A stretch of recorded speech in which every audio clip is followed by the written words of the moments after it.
Have you seen this wholesome couple that's been trying to restore this old Scottish castle? Well, buckle up because the owners of Knockderry Castle have been accused of participating in ritualized sexual abuse involving children.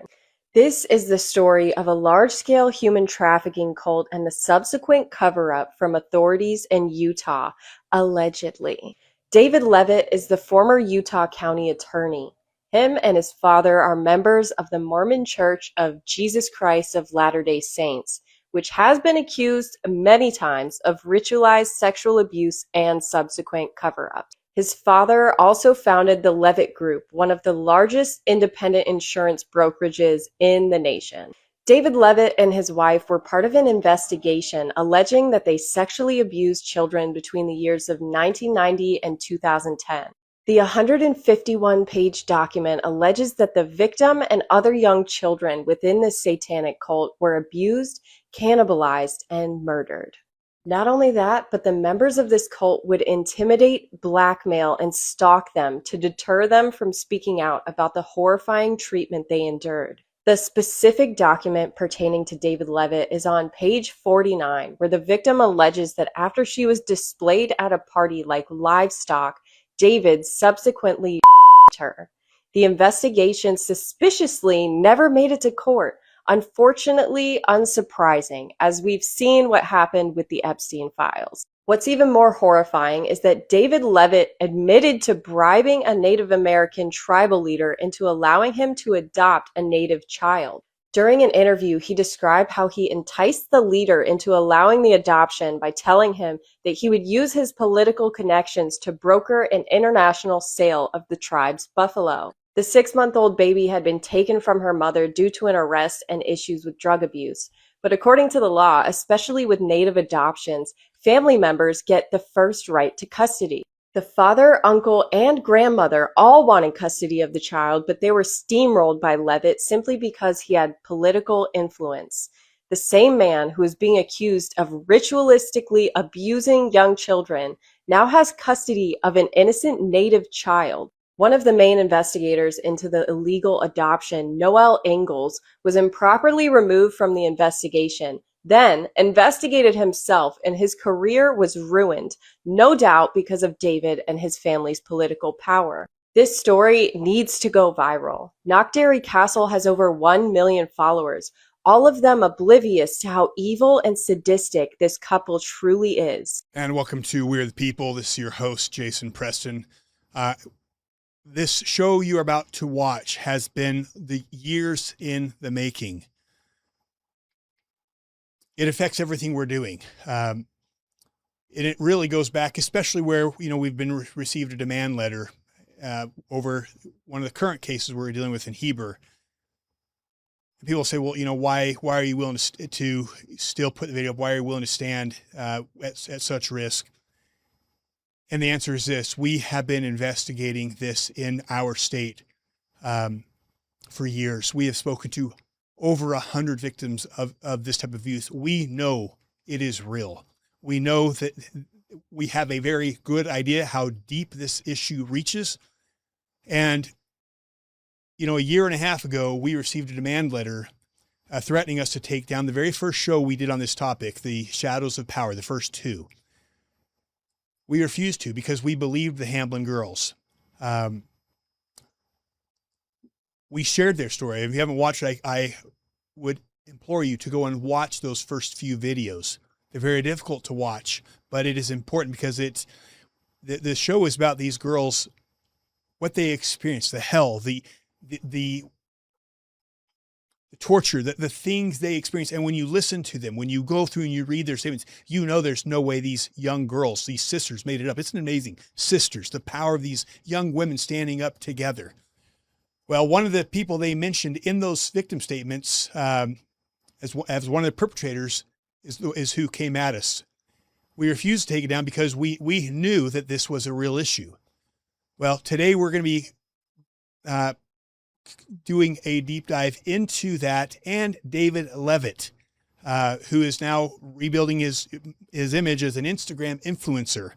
which I think will be what actually brings him down, because now that he is known by millions of people for his castle, those millions of people will find out about his past and what he's running from. And today we have, actually, before we do that, I want to do this. I want to give a shout out to my wife. She does this at great personal cost. There's no reason for her to be here. She grew up in New York. Miami is where we met. She's not Utah. She has no reason to be here. The only reason, she has no reason to be digging into this stuff. And she is putting everything on the line because of her character, because she refuses to be intimidated, because she refuses to stand down and be bullied. And no one knows the price she goes through. And I just want her to know how much I love her and respect her and appreciate her.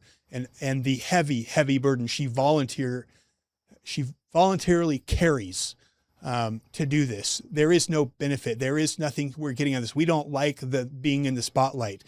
We don't like even going out in Utah anymore. We don't like being seen. We're not making money. We both have full-time jobs. It's cost us in every single way. And I don't know why she stays in this fight, but I love her and I respect her and I appreciate her. And I just hope that she knows how special she is to me. And anyways, I love her and all those survivors who have come on, who have shared their witness, those who have not spoken out, those who've been hiding in the shadows.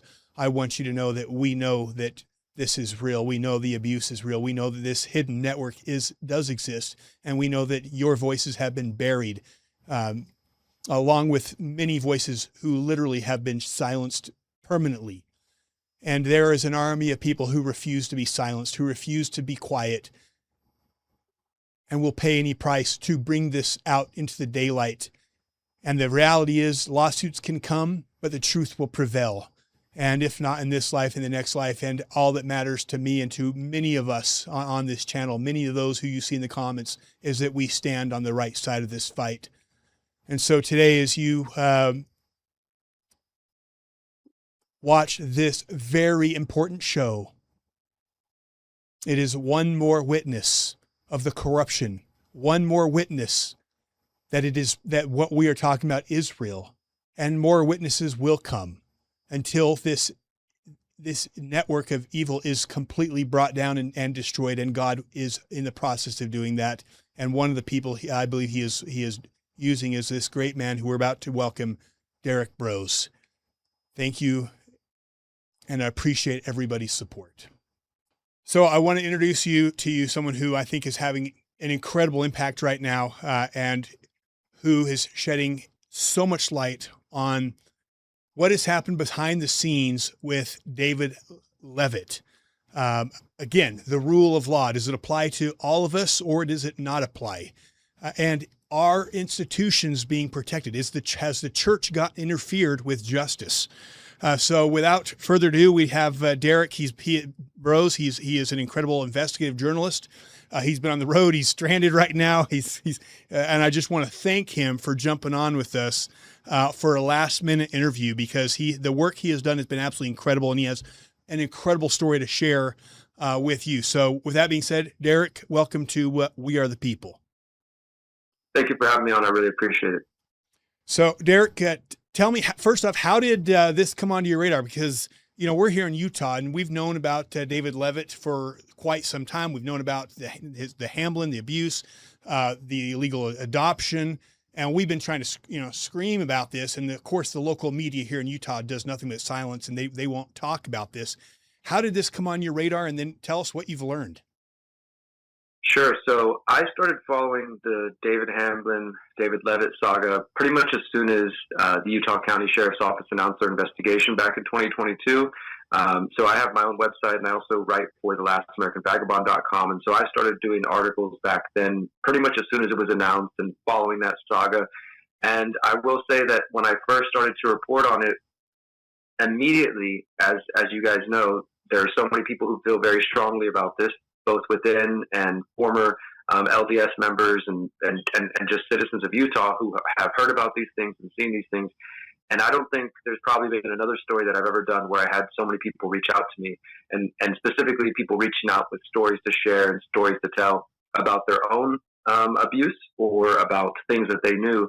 And so I had been following the story for quite a while, but eventually, as I'm sure your audience knows, David Hamblin was arrested, and then the charges were dropped and dismissed and all that stuff. And so I followed that whole thing all the way to the end. And I did see David Leavitt move to Scotland. And unfortunately, I think, kind of felt maybe a little bit disheartened, but like a lot of us, and felt like, okay, this guy's getting away. That's the end of it. And I don't want to say I completely forgot about the case, but I had sort of set it aside for the moment and working on other things.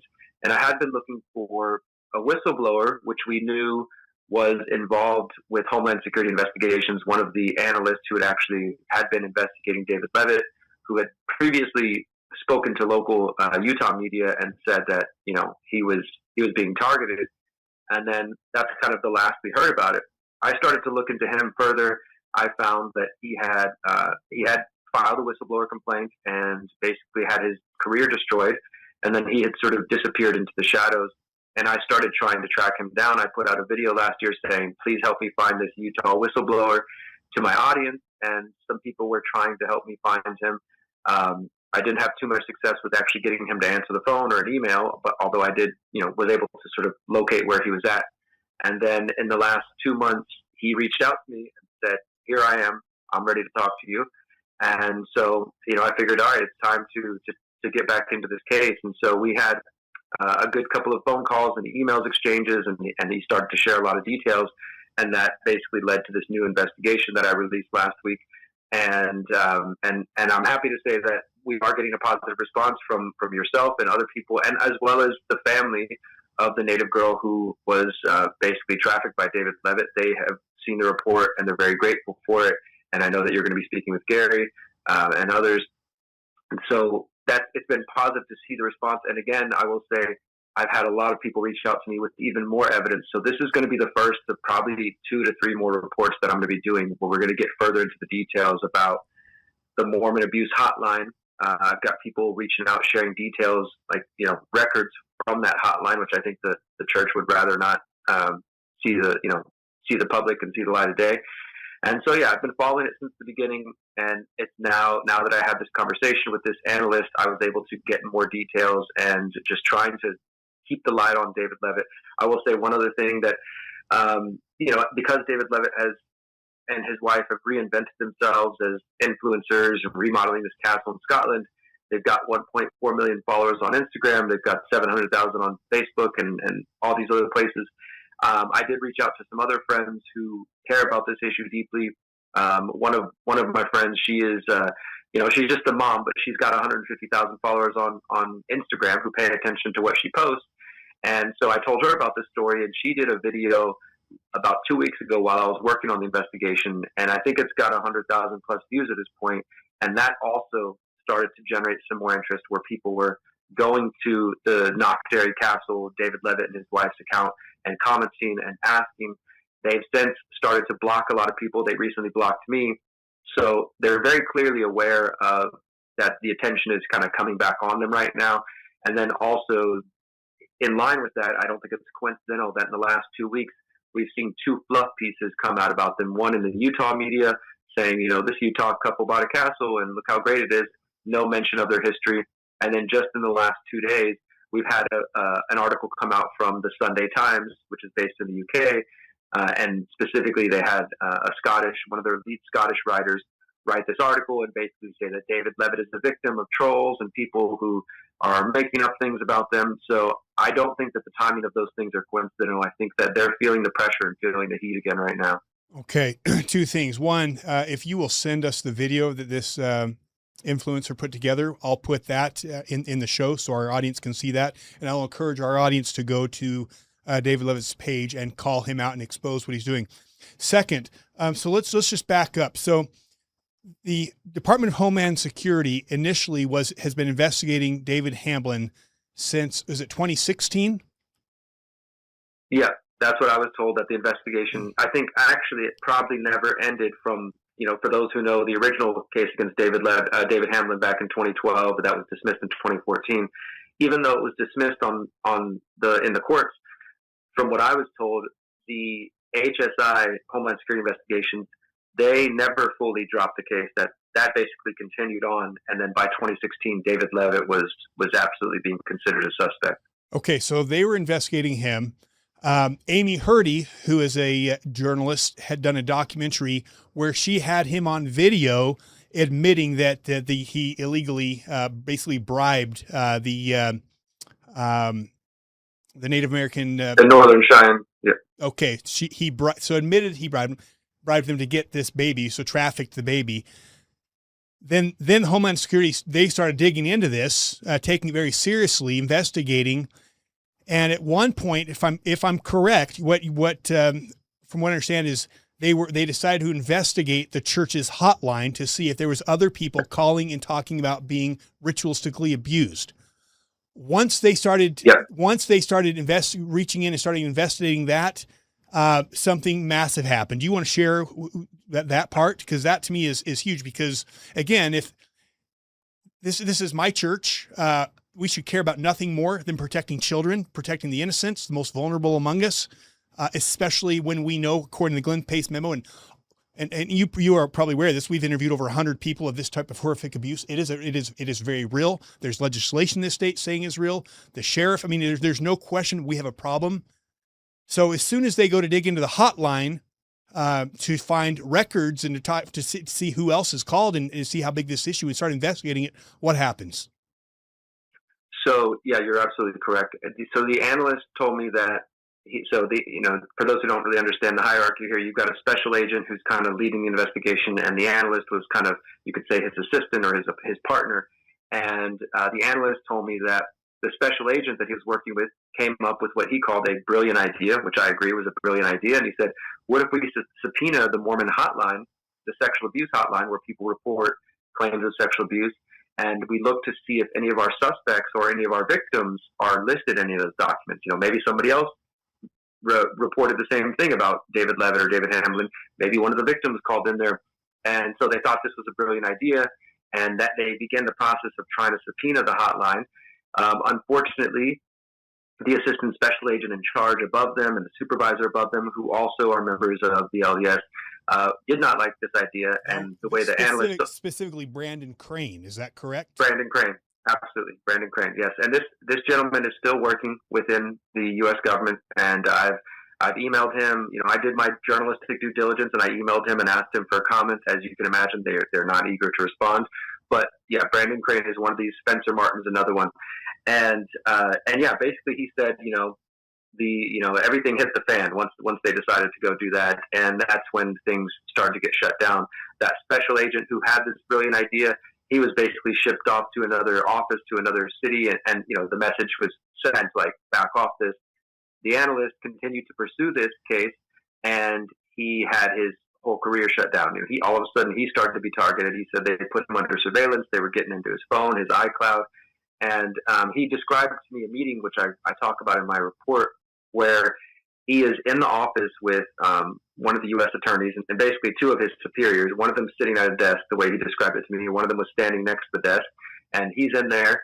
There's a stack of papers with all the information they've gathered about David Leavitt and David Hamblin sitting on the desk, and he's kind of pleading with them and saying, why is this not being investigated? I mean, we've got the information here. Why is this not being investigated? And the boss basically looked at his second in command and said, I don't know. Do you know why this isn't being investigated? Like they were kind of playing coy with him, or just being, playing dumb and just acting like they had no idea. And the other guy's like, I don't know. I can't imagine why this isn't being investigated.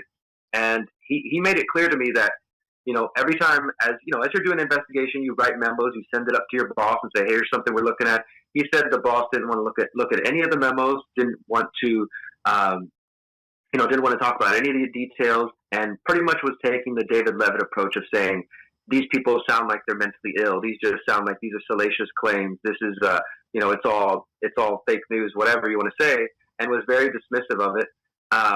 And basically that's kind of where they left it. And the analyst was kind of blown away because he was saying, you haven't even read a single memo. We have David Hamblin admitting to raping his daughter. We have David Leavitt, clearly, as you described, with this adoption situation, not to mention the other things he's accused of. And there was clearly no interest in pursuing this case. And the analyst, as you were describing a moment ago, he was new to all this, I think, when he was starting to do the investigation. But over time, he started to see that it wasn't just that there were people who maybe understood how powerful the Leavitt family is, but that there was definitely the influence of the LDS within these investigations, that Brandon Crane is a member of the church, as well as others within this. And he also described to me that there is a memo, an FBI memo, that exists somewhere out there that is, I'm trying to see if we can track it down, that makes it clear that ritualistic abuse is real and that they believe that it's real, but it specifically says, according to what I was told, that they don't believe that the victims will make credible witnesses for various reasons. And so they acknowledge that this is real as well, but for one reason or another, and I think we can all, kind of see the reasons that there's a lot of powerful influences here, they don't want to pursue it. Yeah, we obviously we've done a lot. We've committed our lives as you have to, and I appreciate you, and I appreciate everyone out there in the audience and comments who is taking this seriously, because there is nothing more serious than what is happening with the horrific abuse of the children in this country, in this world. And Epstein should be a wake up call to everybody that this stuff exists. And one of the things that we've consistently seen as we've talked to survivor after survivor after survivor is we've seen different members of the Leavitt family mentioned. Mike Leavitt, and you want to talk about Mike Leavitt, and again, most people here in Utah know that he's, president. He used to be governor, president of the Mormon Tabernacle Choir, kind of this beautiful, surface that way he presents to the public. What about it? How about politically? How powerful is Mike Leavitt? I think that this, as you mentioned, I think this family is absolutely powerful. I mean, of course, being the governor is a pretty strong position in the state itself, but I also think the fact that their father owns one of the largest insurance brokerage firms in the U.S. means he's connected as well on the business side of things. And just because David Leavitt has left the country, I don't think that means he's any less connected. And in fact, I suspect that. And in fact, the analyst, I spoke with him about this article that came out in the Sunday Times. He believes that David Leavitt is probably buying press right now, that he does feel the heat again, that the family's feeling the heat, and that they're using their connections to call up, whatever media folks they might have on their speed dial and say, hey, I need an article out about, I need you to kind of push back against this stuff that's coming out. So they seem to be connected, media, business, and then absolutely, as I know I'm not telling you anything you guys don't know, but the church is definitely connected within the intelligence networks as well. And this is something I found in my own research, and this is confirmed by the analyst, that obviously within HSI, within the FBI, and I would imagine within the CIA as well, there are other members of the church who place their allegiance to the church, and whatever they believe that is more important than, say, the U.S. Constitution or the law or just common decency and morality about children. Yes, absolutely.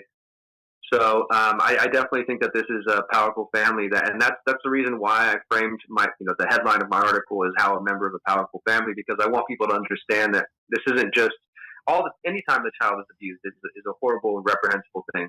I think it's even more dangerous when it's coming from a situation where there is powerful connected families, members of law enforcement, members of religious groups like the LDS and elsewhere, because that adds a whole nother layer to this.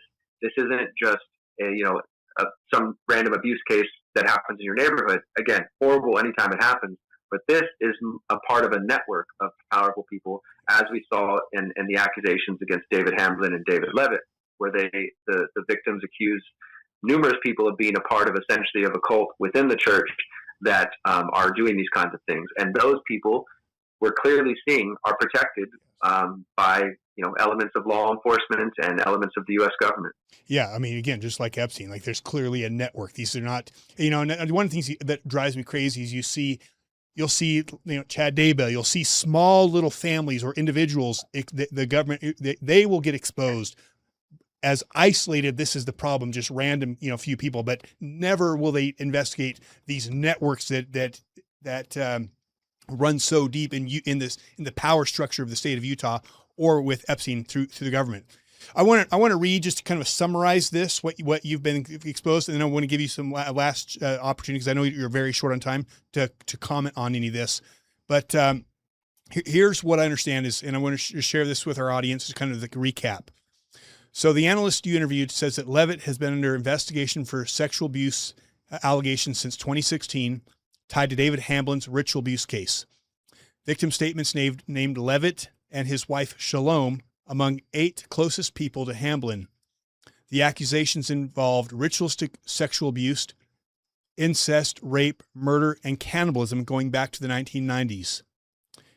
He joined the case in 2019 and said they took the claims very seriously.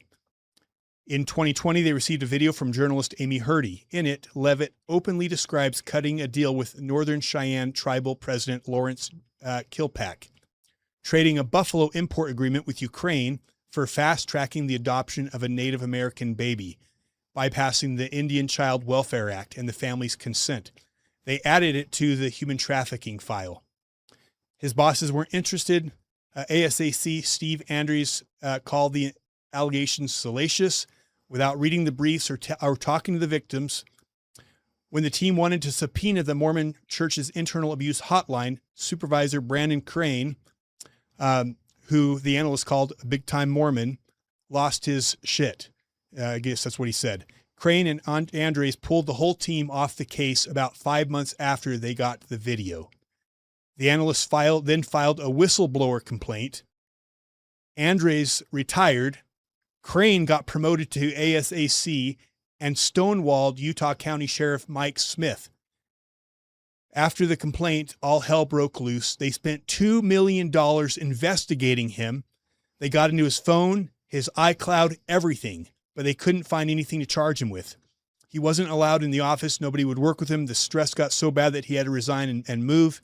His partner agent got transferred out of state. He believes it was retaliation signed off on at the highest levels under Biden and Secretary Mayorkas. How accurate of a recap is that, and what are your final thoughts?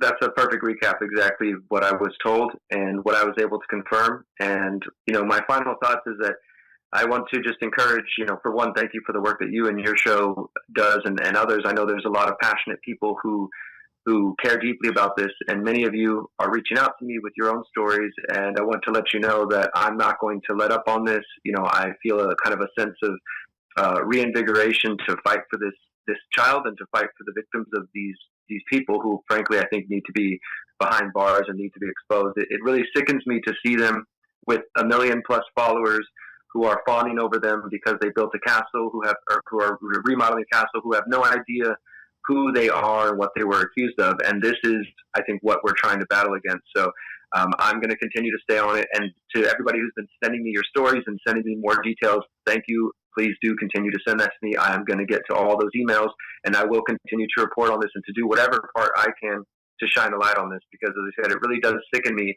to see David Leavitt and to see his wife sort of play victims. We need to at least get these accusations and this story from this analyst into, I don't know. I mean, some court of law that would actually not be corrupted, which I'm hesitant whether or not that's actually going to happen. But I think at the very least, we need to make sure that they cannot continue to just go on and sort of rehabilitate their image and just play themselves off as victims that are just being trolled by people on the internet. This analyst is willing to speak if we can get the Scottish media to actually report on this. He said he would speak to the Scottish media because that's one angle I'm pursuing, is what if we can put pressure from them. If the U.S. won't do it, they're in Scotland. If we can start to get Scottish media to report on this and to report accurately and to ask these questions, I think that would put a whole other level of pressure on them. And he told me that if we can get any Scottish media willing to do some real investigative journalism on this, he will speak to them as well. And so I'm going to stay on this. I'm going to pursue the hotline information that's being shared with me. I'm going to pursue the Scottish media angle and just try to keep putting pressure on them. Yeah, Derrick. I mean, look, this is what the First Amendment was about, is protecting journalists' ability to speak and hold people in power accountable. And they've hijacked the media, they've hijacked the justice system, and so I have the deepest appreciation for people like you who are willing to stand at great expense. I have 2 last questions. We'll get you out of here. First, why do you think that all hell broke loose over protecting the hotline the church's hotline from being investigated? And then the last question, how can people find you? How can they follow you? How can they reach out to you? Thank you for that. So I think the reason that they're so concerned about the hotline is because, as you know, this hotline has been for years a way to filter and kind of capture people who are trying to report abuse, and I think to deter them from going public. And instead, it allows the church to kind of bury some of these stories. And so they might, a victim might reach out to the hotline thinking that they're doing the best thing they can do, and they need somebody to talk to, only to find that the hotline, and as well as the powerful law firms that protect the church, do their best to discourage victims from speaking. Exactly. To discourage victims from speaking and to keep it kind of private. And I think that they're worried that if these records were to come out, if the law enforcement was able to successfully subpoena it, not only would they probably find confirmation that people like David Leavitt were accused by more than just the people we know. For all that we know, there's even more victims, and I would guess there would be. And I think that they're afraid that certain powerful figures within the Mormon Church might be listed in those documents as well. So I think they're doing everything they can at all costs to protect that. And as I said, I have had people reach out to me who have some of those records, and I'm going to be looking into them and seeing what we can report safely and publicly as soon as possible. And if people want to follow my work, of course, you can find me. Just search my name on social media. My main website is theconsciousresistance.com. That's where my books, my documentaries, podcasts, etc. are. And you can find a whole section on my website dedicated to Utah ritual abuse and all the reports I've done over the years. Okay, website one more time, consciousresistance.com. Theconsciousresistance.com. Okay. Theconsciousresistance. Okay, Yeah. and on X, they can follow you at D Broze Live Free. D for Derrick, Broze, my last name, Live Free. Okay. Derrick, God bless you. I honestly, I believe God is shining a light on this evil throughout the world, especially in this country, from Epstein to everything happening in our backyard. And, people look for great, political people to come and rescue them and save them. And whether it's on either side of the aisle or, a religious leader to step up. And it's just what I see is God using people like you. And I have the greatest respect for you and everything you do, because being on this side of things, I know there is a risk. Like I say, we are, we also understand that. So God bless you. And I know He'll protect you as you keep doing this work. So thank you. Thank you so much for having me. I appreciate you. All right. God bless. And welcome back to We Are the People. This is your host, Jason Preston, and Alexia. Don't do it. Don't do it. Don't do what? Don't ask me how I'm doing. We're doing good. We're doing okay. We are doing awesome. We are fighting the fight. We're fighting the lawsuit. We're fighting Satanists. We're alleged Satanists. No, they're real. It's real. And, it is real. It is. And honestly, it's been amazing. It's been amazing to see the people stand up. It's amazing to see the support we've had behind us. It's been amazing to see all the good people. This state is filled with amazing people. And that's the thing that I know. I know God wins. And I know this state, while yes, there's a ton of absolute evil in the state, we have so many good people, and that's you guys. I want to thank you for your support. Thank you for fighting with us. Thank you for volunteering. Thank you for donating. Thank you for those of you who subscribe to the newsletter so we can get this stuff to you. If by the time this airs, we're still on, because we're calling out everybody now. And obviously we've been sued over it. But the important thing, and today's show is massively important. We have an huge explosive development in this story with David Leavitt. And we're not going to tell you. You're going to have to wait because we will drop this in about 15, 20 minutes into the show. We have a guest that's going to blow everyone's mind here. So here's the funny thing about this lawsuit. They're suing us for defamation for around the Hamblin victim statements. But what is the defense against? Truth. Truth is the defense against defamation. Did we share the story on David Hamblin, which you can see in the first 2 episodes we did in the Shadows of Power series? Did we do that to slander people, or did we put those out there because we believe it's true? And were we negligent in our research and in our preparation for the show? Yeah. And for the people that always ask for receipts and backup and documents, I think after this show you'll see not only that those real life accounts are there, but also you'll probably have some more questions, because what else is on the other side of those statements, of those victim statements? Absolutely. And, you know, one of the things is when we read the Hamblin girl victim statements, they talk about Gordon Bowen. They describe horrific abuse. Well, is there substantiating evidence that to validate what they said? And if you've watched the shows on Gordon Bowen, the statements by Lynn Packer, the stuff about him being possessed by spirits, the stuff about, you know, his homosexuality, the stuff about him being chained to the bed with feces all over him and spirits, and him admitting to be part of secret combinations, to me, that tells me that there's credibility behind what these girls said. Well, one of the other things that these girls said in their victim statements, when they talk about all the kids that were sacrificed, they say this. Or trafficked. Or trafficked. The groups, this is quoting one of the children, one of the Hamblin girls, she says, the groups, as I was told, would often get infants or children in trade with other polygamous groups off Indian reservations and other ways. So the question is there evidence behind that? Well, tonight we're diving into a gut-wrenching story of power and betrayal. How one of Utah's elites, David Leavitt, allegedly used his position to steal a native child, Alessandra Fishing Hawk, from her family. What I'd like to do today, and I'm going to tell you, we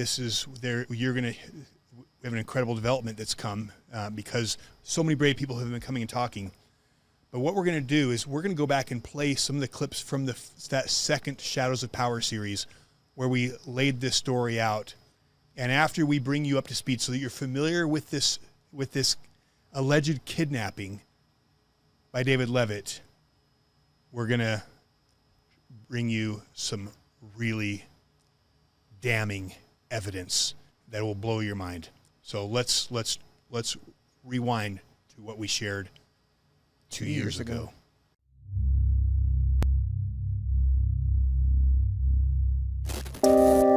We are learning more about the man arrested in Utah County on suspicion of ritualistic child sex abuse and his ties to Utah County Attorney David Leavitt, who will not be allowed to prosecute this case. Fox 13 News investigative reporter Adam Herbets has tonight's update.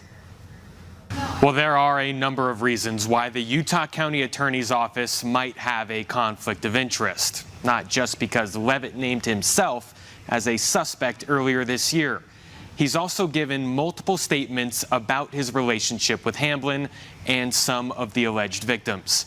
As you're about to see, the nature of those statements have changed over the past 2 years. Would you mind riding in the back of a police car? Men and women allege David Hamblin used positions of power as a father, a therapist, a neighbor, and as a member of the Church of Jesus Christ of Latter-day Saints to ritualistically abuse children. He was arrested Wednesday morning, but investigators say he probably won't be the only one. I have nothing to hide. Until Hamblin's arrest, Fox 13 News chose not to identify any of the subjects of the investigation, but that did not stop Utah County Attorney David Leavitt from outing himself as a suspect in June and describing his relationship with Hamblin. I prosecuted the therapist in Juab County for poaching a deer. He poached a deer to use for ritualistic purposes. This therapist was my elders quorum president in the Church of Jesus Christ of Latter-day Saints. He was my neighbor. I had a family connection. During that same press conference, Leavitt described his accuser as tragically mentally ill. She's one of the same women who accused Hamblin and others. There is no organized ring of abuse. It was debunked. But watch and listen. More than 2 years before that press conference, Leavitt sat down for a different interview and was asked if he thought ritualistic sex abuse was real. He went on to describe Hamblin and his own accuser, calling her a victim. Do I think that occurs? Yeah, I think it occurs. I know some victims of it. Yeah, I know some victims of it. I was not in a position to prosecute it. Who was into Native American stuff, had killed deer and get deer hearts and drink their blood and drink the deer's blood. At the time, Leavitt was under investigation by Homeland Security. These clips are now evidence in that case. We want to warn you, some of them are very graphic. How do you train a dog to roll over when it's time to roll over? You know, you do it by giving a reward and repetition. If a man wants to program some little girl to give immoral sex anytime he wants to, you start young and give rewards. You know, I mean, it's unfortunately I've never, you know, it's the same way you help a child learn how to make their bed. Let's get started with today's David Leavitt case. So today's topic is David Okerlund Leavitt, who's an alleged Church of Satan member, an alleged child rapist, an alleged child murderer, and an alleged child trafficker. So to give you a background on who David Okerlund Leavitt is, he is the son of Dixie Leavitt, who is the co-founder of the Leavitt Group. He is the brother of former Governor Mike Leavitt, the founder of healthcare consulting firm Leavitt Partners, the former president and CEO of the Leavitt Group. Mike Leavitt was also the administrator of the EPA, and he was promoted to Secretary of Health and Human Services under President George W. Bush. He is currently serving as the president of the Mormon Tabernacle Choir.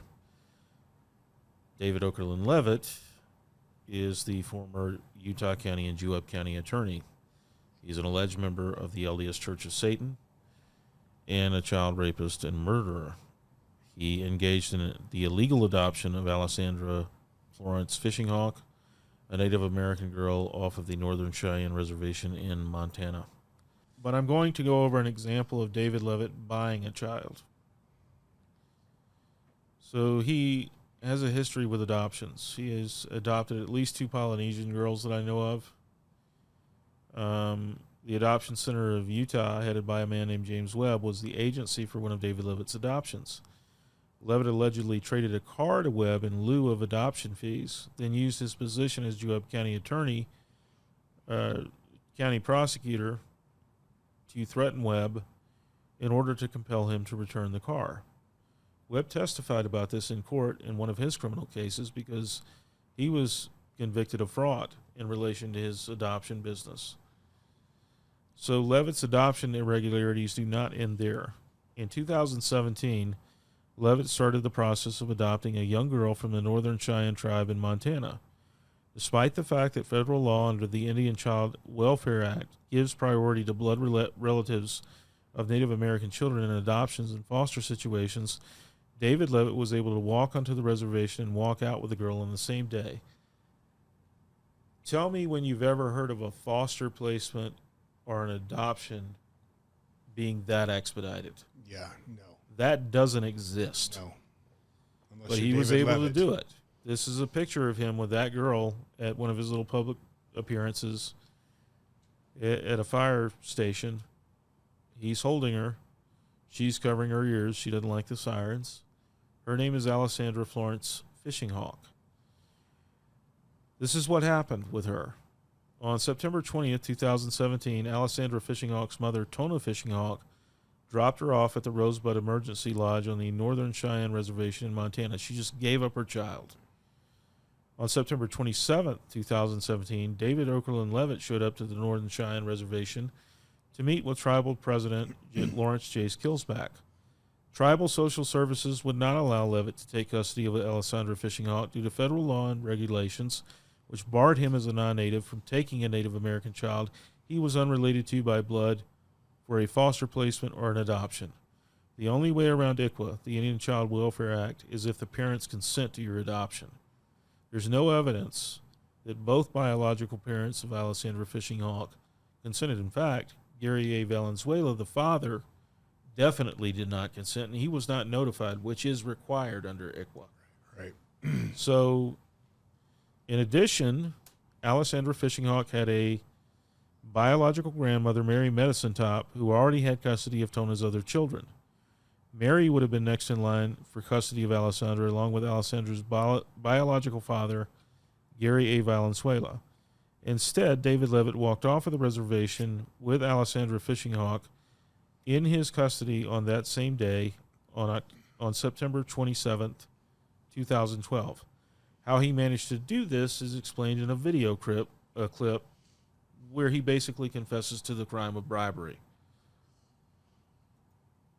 And Tribal Social Services looked at us and said, "We're not giving you this baby." This video was recorded by a documentarian in 2020. It's 17 minutes long, and it shows Utah County Attorney David Leavitt telling the story of how he managed to adopt a tribal infant in 2017. And finally, this strategy comes into my head. And if you got 5 minutes, I'll tell you the story. As he describes it, his strategy meant hopping on a plane to Montana, then walking onto the reservation unscheduled to meet with the president of the Northern Cheyenne tribe. I said, I'm here for 2 reasons. I said, I'm here to tell you the second reason first, but I'll tell you the first reason second. And I said, but before I tell you the second reason, I want to tell you a story.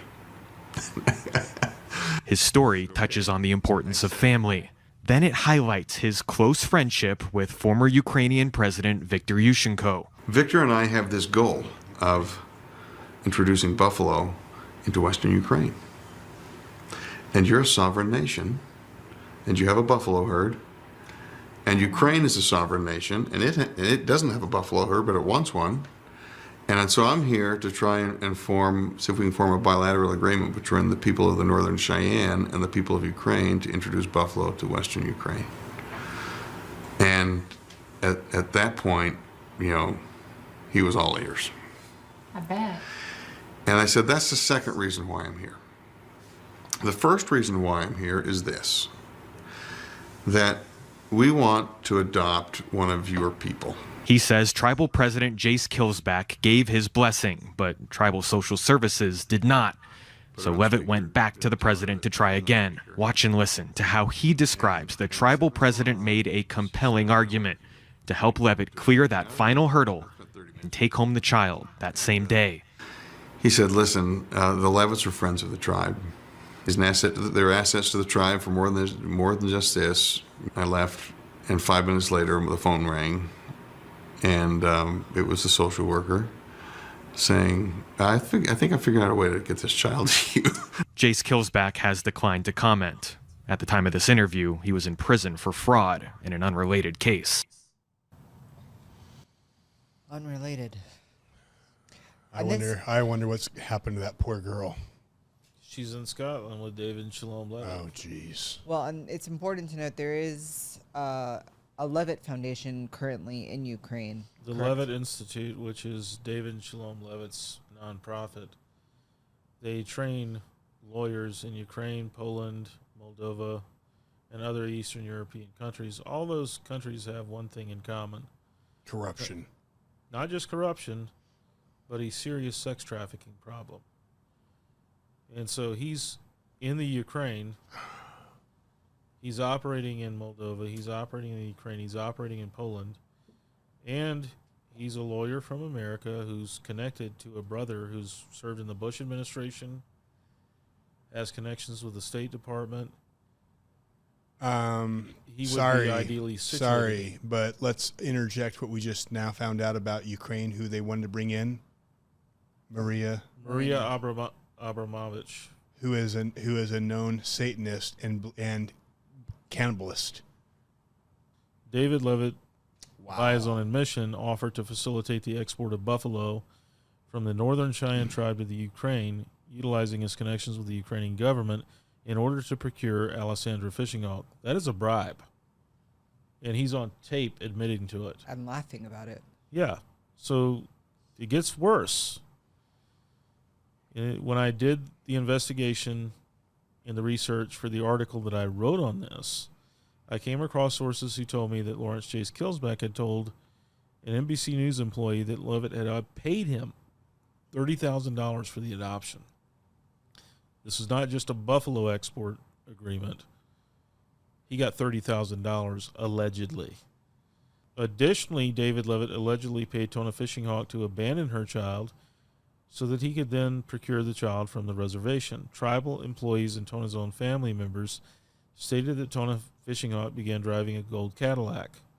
Tona's relative, who I interviewed, claimed that Leavitt utilized a U.S. bank financial account to pay Tona Fishing Hawk to sell Alessandra Fishing Hawk to him. So we have the bank that they used to transfer these funds. I published that all of this. I sent it to people in Utah County Sheriff's Office. You have him. If you get a subpoena and a warrant, you can go subpoena those bank records and see exactly how this was done. I have no indication that that's been done. Yeah, well, he's clearly being protected. But I do know that Sheriff Mike Smith and Leavitt had some content. There was bad blood there. I mean, there was bad blood, and that's what I was capitalizing on. I know that Mike Smith was told by DHS to back off of David Leavitt due to David Leavitt's work in the Ukraine. That I have more than 3 sources on that. So Gary A. Valenzuela, Alessandra's biological father, searched for his daughter for over a year before realizing that Alessandra was in Utah, where he lives, in David Leavitt's house. So Valenzuela and his mother, Teresa, then went to the Department of Homeland Security to report David Leavitt's illegal adoption.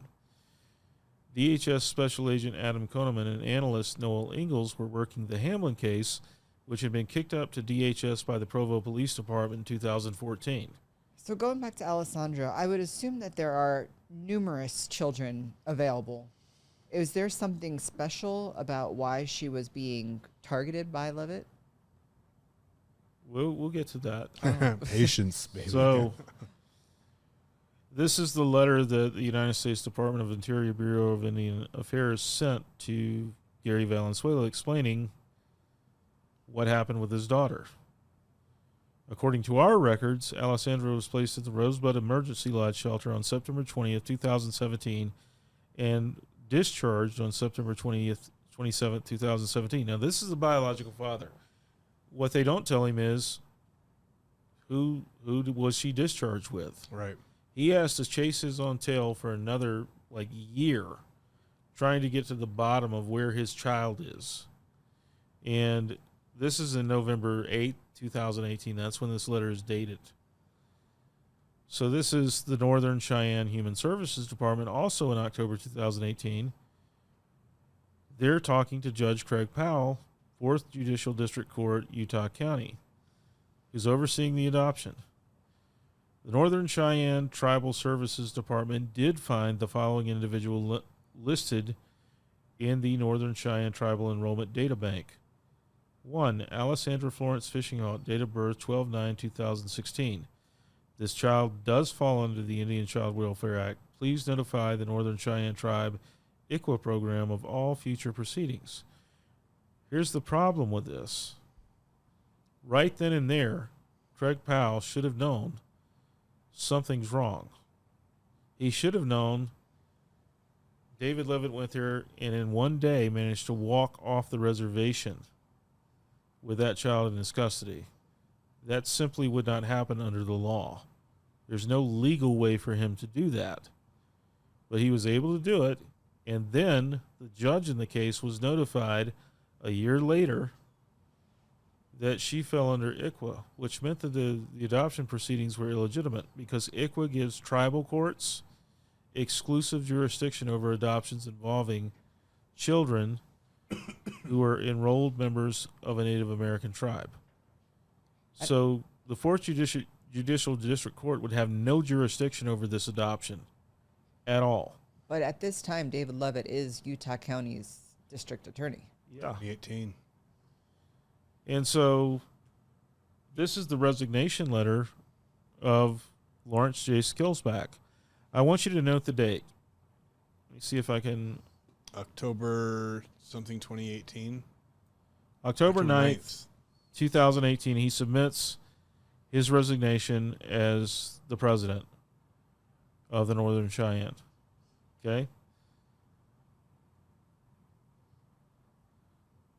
Now I want you to look at the date of this letter that he sent to the court Just in the adoption. a few days later.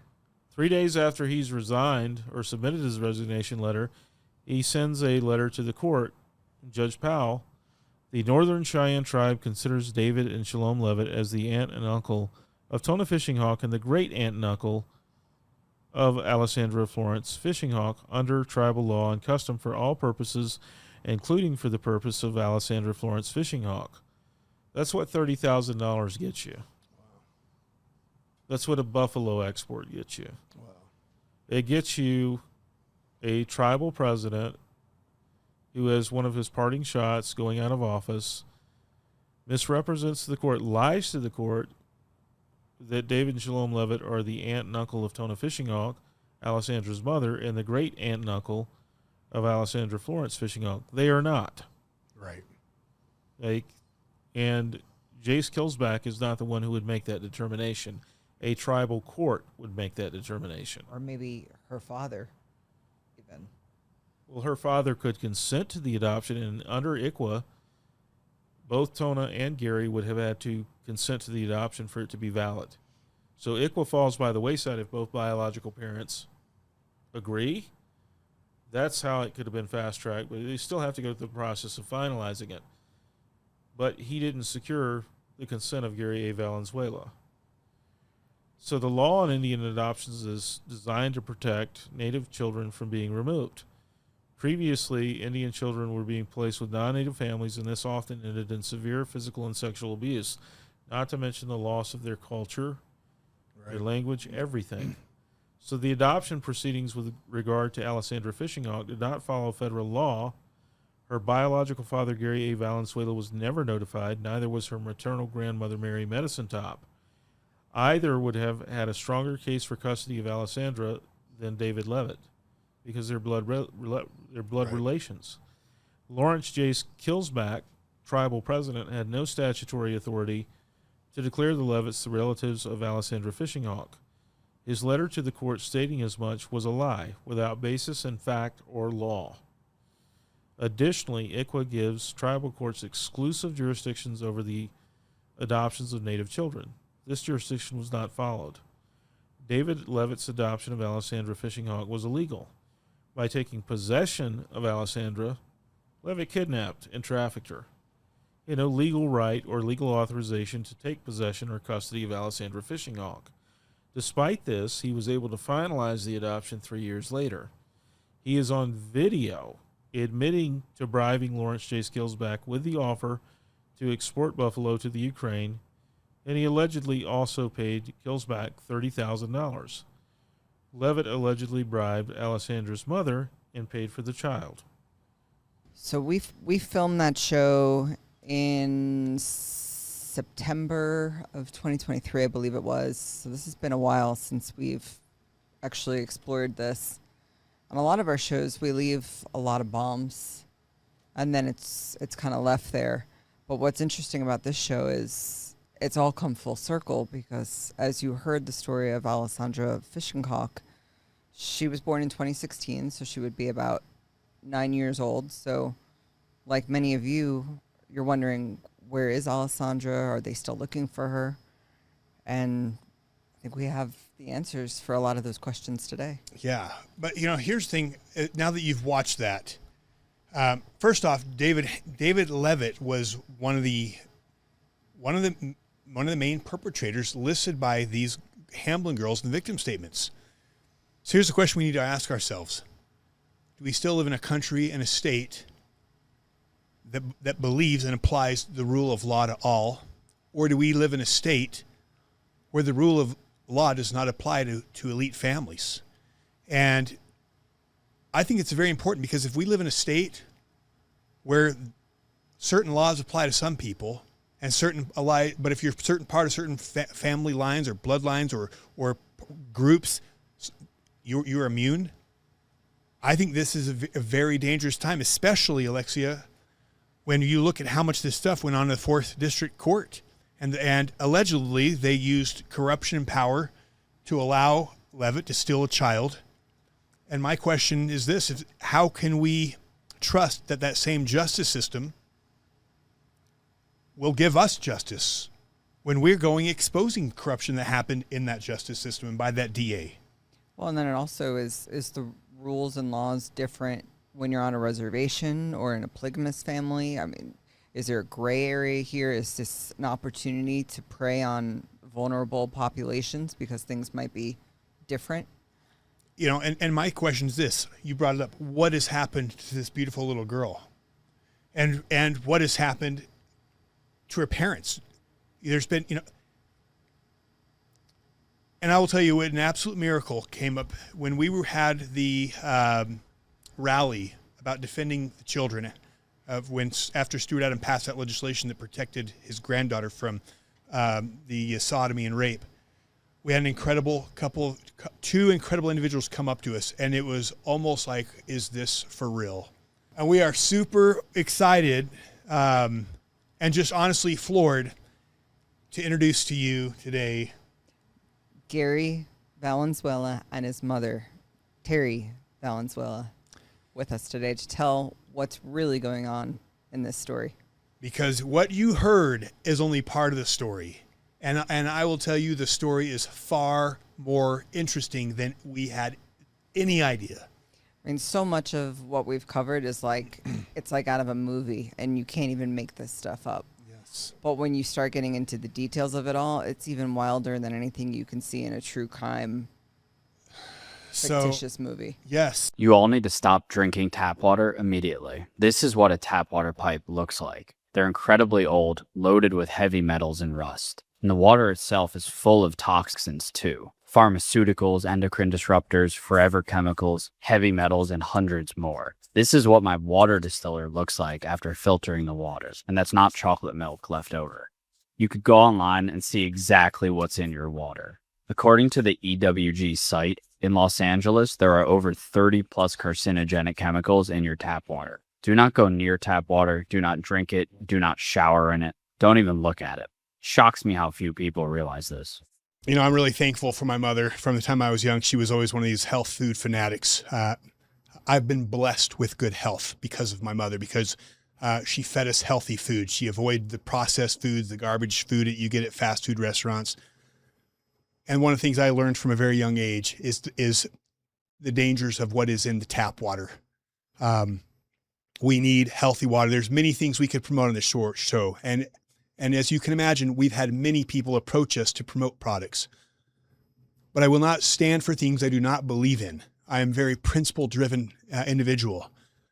And I believe that this is something we cannot be drinking tap water. I love and completely stand behind Century. I know there's a lot of options out there. And I'll just tell you this, Century H2O, the reason I stand with them is, one is it purifies everything out. We've done the EPA tests. We don't just do tests that test particles like many of these saltwater systems. They do the EPA test. It pulls out every toxin better than any system out there. But just as important as getting rid of the toxins, when you drink water the way God intended, it's not just stripped water. It has minerals in it. It has things that are good for you in it. The water from Century H2O that we use, that we feed our pets, it has the minerals in it. It has oxygen in it. It is high alkaline water. It has magnesium in it. It is water that is not just clean, it is healthy. If it's something you're looking for, please go to our website, wearethepeople.org, go to wellness. There's 3 options. 1, whole house.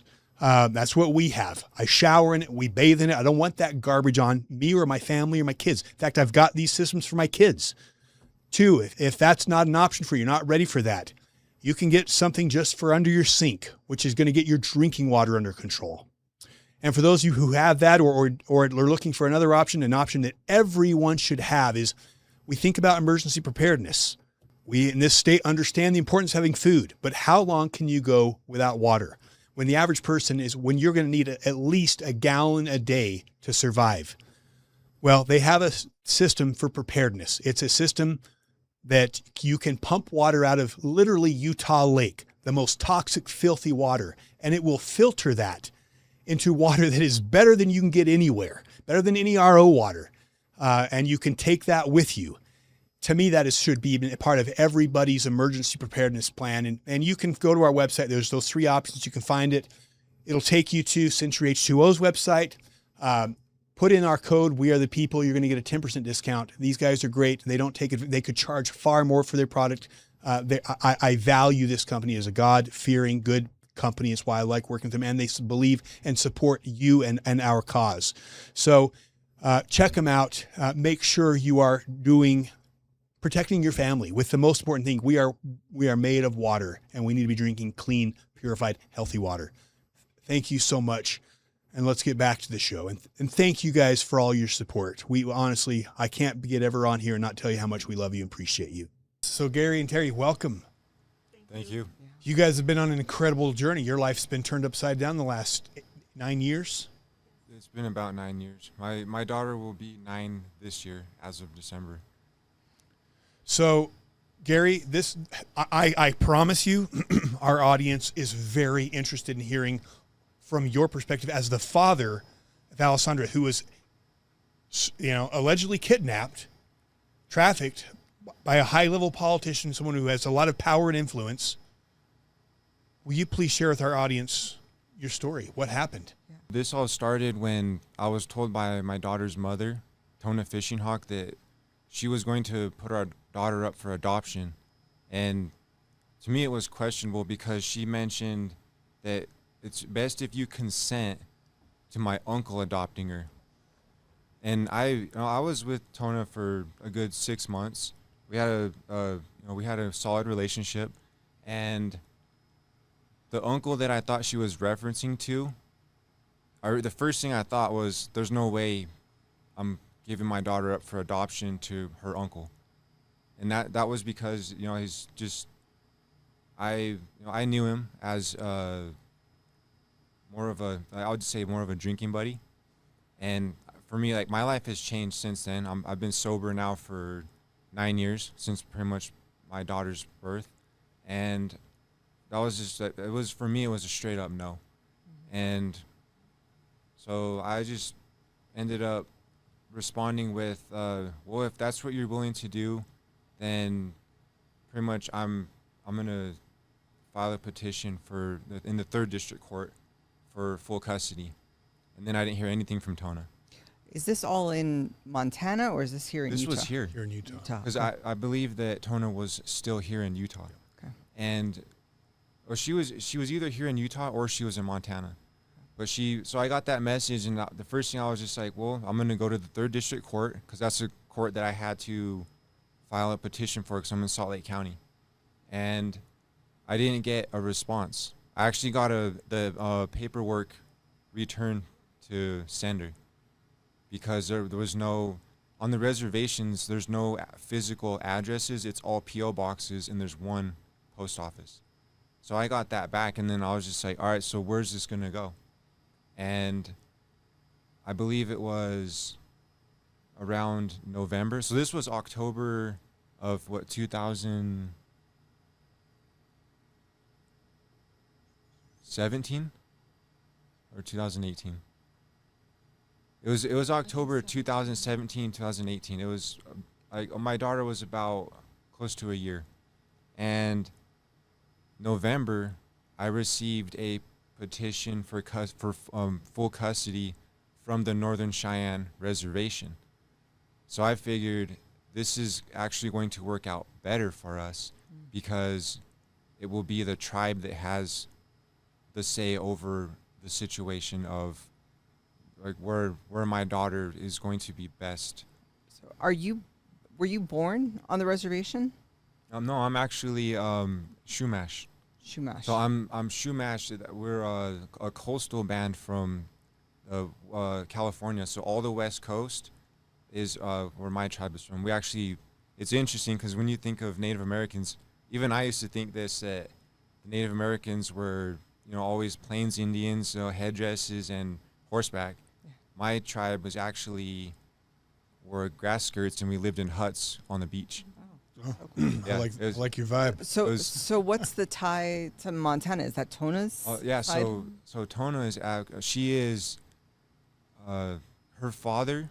So my daughter's grandmother, Jessie Fishing Hawk, he is a full-blooded Native American, full-blooded Northern Cheyenne Native American.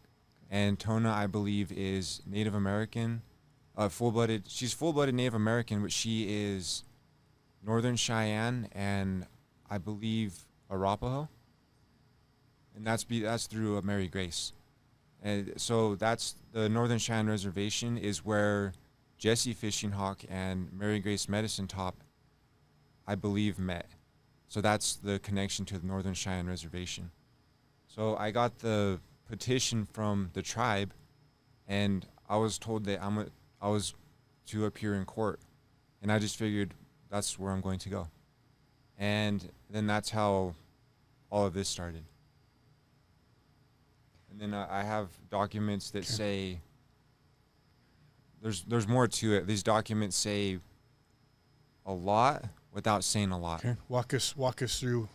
So now it's October 2017. She's just about 1 year old, and this is where the story really begins. Yeah.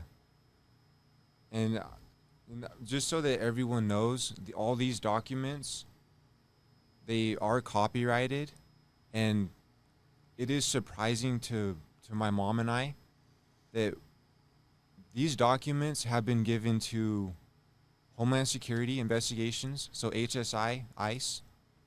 They have been given to the Utah County Sheriff's Office, FBI, and other investigative journalists.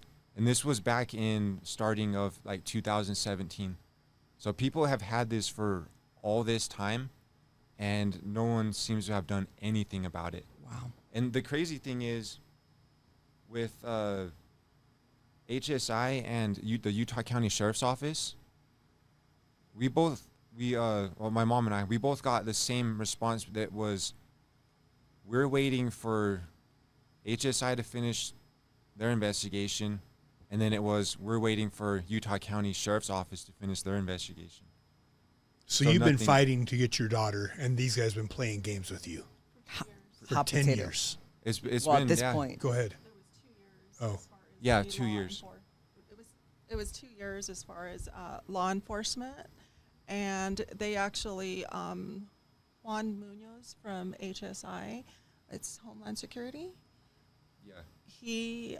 I had a conversation with him because they did do a cold call to our home, and they were investigating David Leavitt, and they wouldn't exactly tell us what it was about, but the reason why my husband let them in our door was because they mentioned my son's daughter.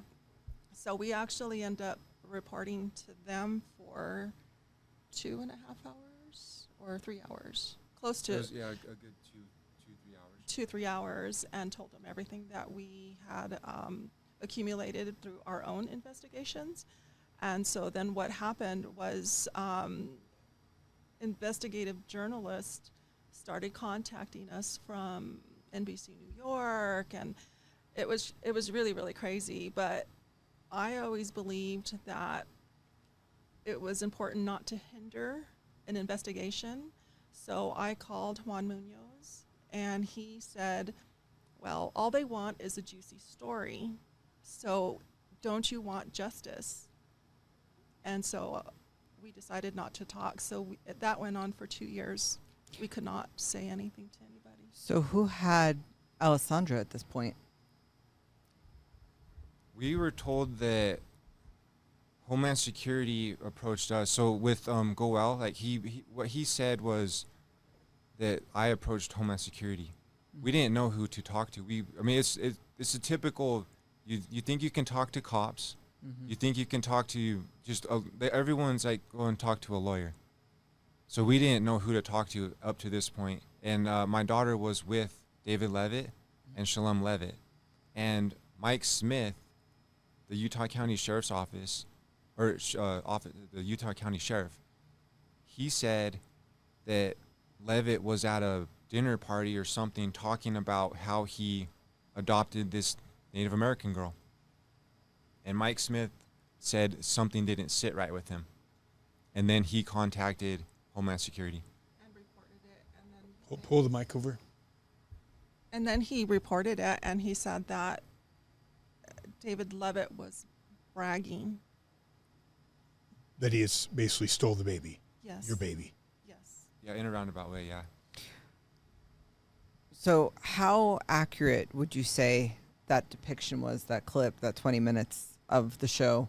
Were there any inconsistencies in there from what was reported? Well, so for the most part, it was actually pretty accurate because, I mean, those are our documents. Mm-hmm. I don't know. I mean, I don't know how. I'm glad that those documents got out, but some things I have to mention is that I know for a fact that my daughter wasn't placed in the Rosebud Lodge by Tona because we spoke with Mary Grace, my daughter's grandmother, and she actually had, I don't know if Tona knows this, but she actually had relatives watching Tona on the reservation. She still has people there that watch her daughter, because maybe there's a lot that goes on the reservations that people probably don't know about. So she might have been worried for Tona because she is a loving mother, and it was there was a situation that happened, and I have another document from the actual BIA lead representative, Althea Foote. She's the one that she pulled my daughter from a car, and she was then placed into the Rosebud Lodge because of there's more to it, but it's because of alcohol and neglect. So I wanted to give you a chance to go through because I know you've paid a heavy price. You've been threatened, from what I understand. Yeah. As you've been trying to get your daughter, you've been threatened. I understand you've been shot at or shot. Is that correct too? The more I think about it, I mean, now that you mention that, it's looking likely that it was because this was either going to happen or I was just too close to other things going on that I was not going to be a part of. Would you mind walking us through your story and your documents? My story is actually something that I could talk about later. Okay. I actually have a book that I'm So in the you want to walk process through of the getting documents? printed. Yes, the documents now, because it does tie into the Shadows of Power episode. Okay. And the reason why I want to only explain this part is because we have fact to what was said, and we can actually verify a lot of the information and add to that All right. ties everything in. Okay, let's see it. All right, let's take it from the top. So this document is from the Northern Cheyenne Court. I was requesting the presiding judge at the time. The presiding judge was Ronnie Ray Brady. And if you notice on this document, it doesn't say any petitioner or respondent. And on this document, she's pretty much saying that Tona was neglectful because of alcohol and drug abuse. And this was back in October 2017, and this was in tribal court, so on the Northern Cheyenne Reservation. 8 days later, the 19th, there was a petition submitted stating that Tona is relinquishing her parental rights and consenting to an adoption. The reason why this document is important to me, like what we found out, my mom and I, is that number 5 states that, and this is 8 days later, in 4th District Court in Provo, Utah.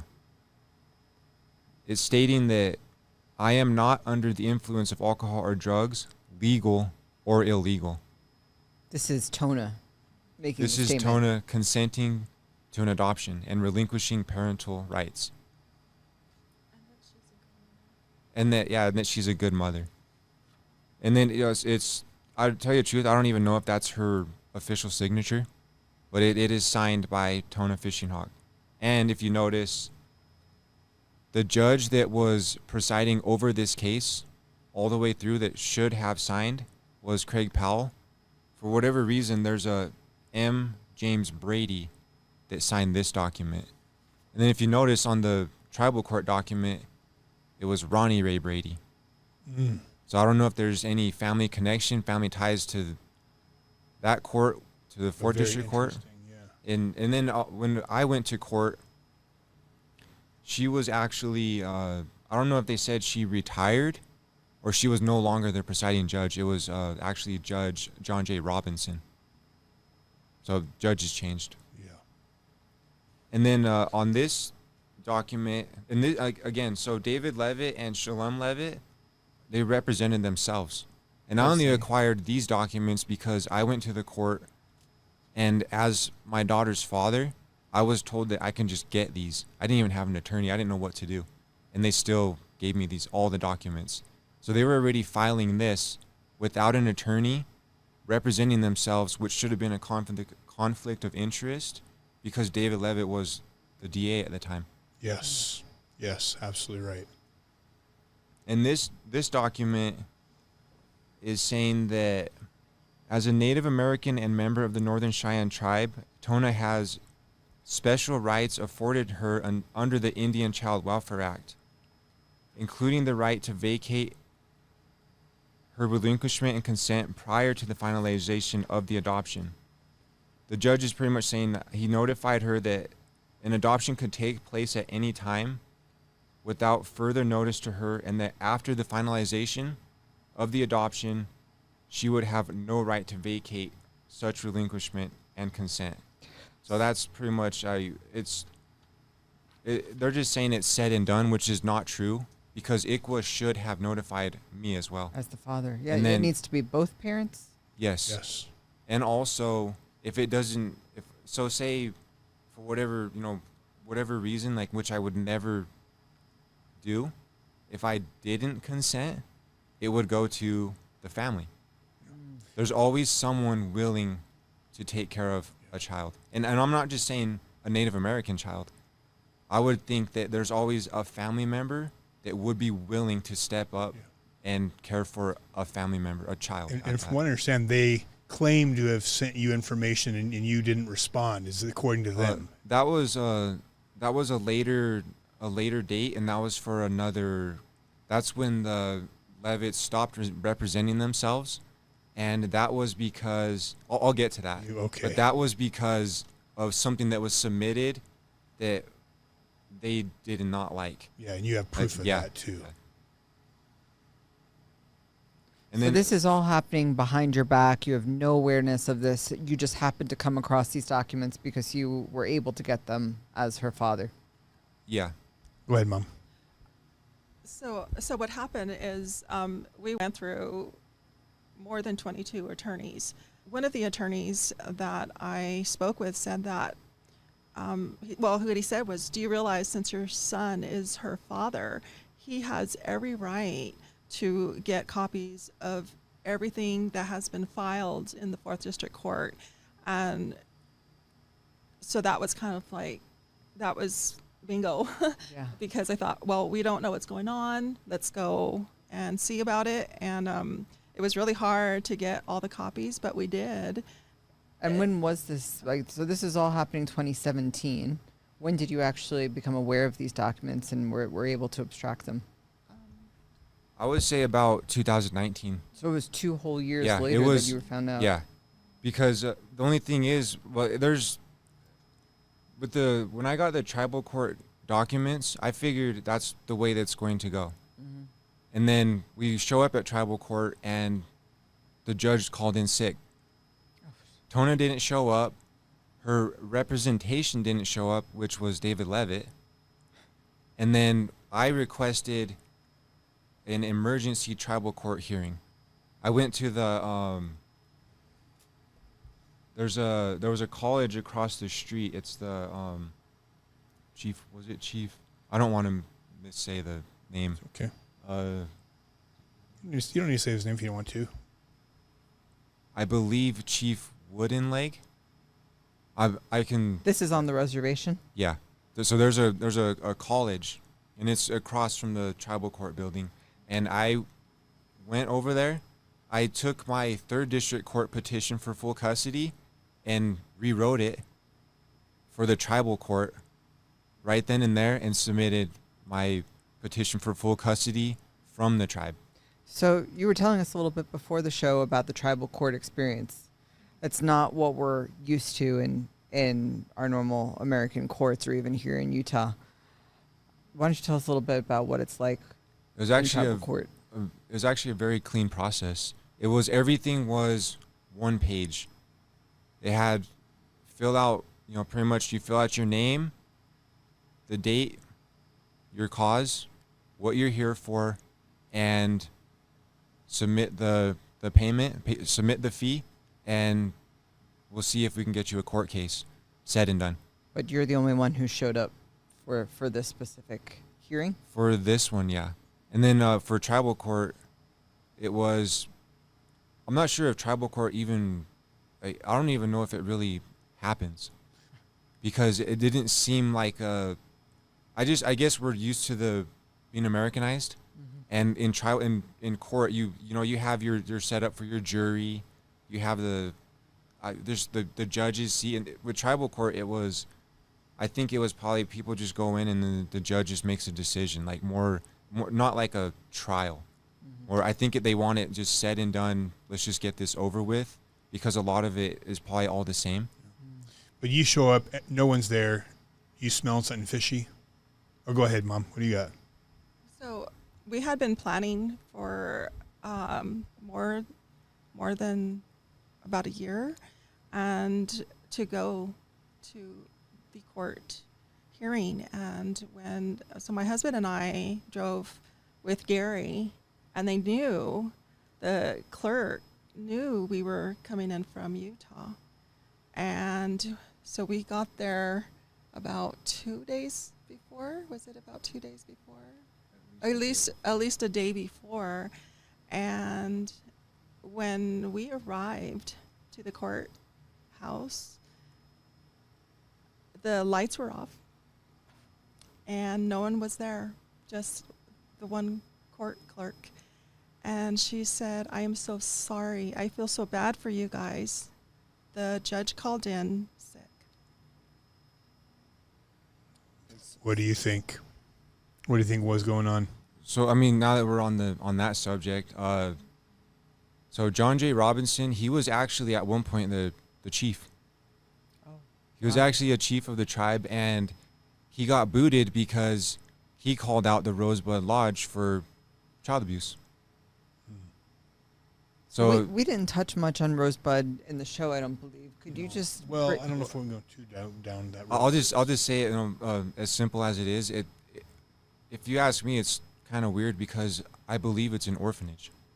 That's what we were told, and then even like I worked with an attorney, and he's like, they still have orphanages. Like I didn't even think about that, because is that even a thing anymore? So it's almost questionable. And then the judge, the former chief, John Robinson, he's saying that he's sick. Me personally, I'm thinking, was he threatened? Because a lot of people have been, and a lot of occurrences have happened. And I might as well mention this now. Tona was actually, she had a car. They said it looked like a gold caddy or something. Yeah. We were told by, we were told by a BIA representative, Donna Bryan, that the car was left pretty much where my daughter was taken out of, and it was shot up for target practice. Really? Because people were jealous that Tona had a car, because it's not common for everyone to have a car on the reservation. So it was a problem. And that car supposedly was given to her by David Leavitt. Yeah. Okay. So how does this impede your hearings? You go to court to hopefully have some resolution on the res. No one shows up. So what does that mean for your case? So pretty much we went back, I think it was a third time, and I have the document. There are no cases pending before the North Cheyenne Court regarding the child whose initials were referenced above. And speaking with the deputy clerk who handles the guardianship petitions, there's no guardianship petition pending in her department. David Leavitt has not filed any petitions with the Northern Cheyenne Court.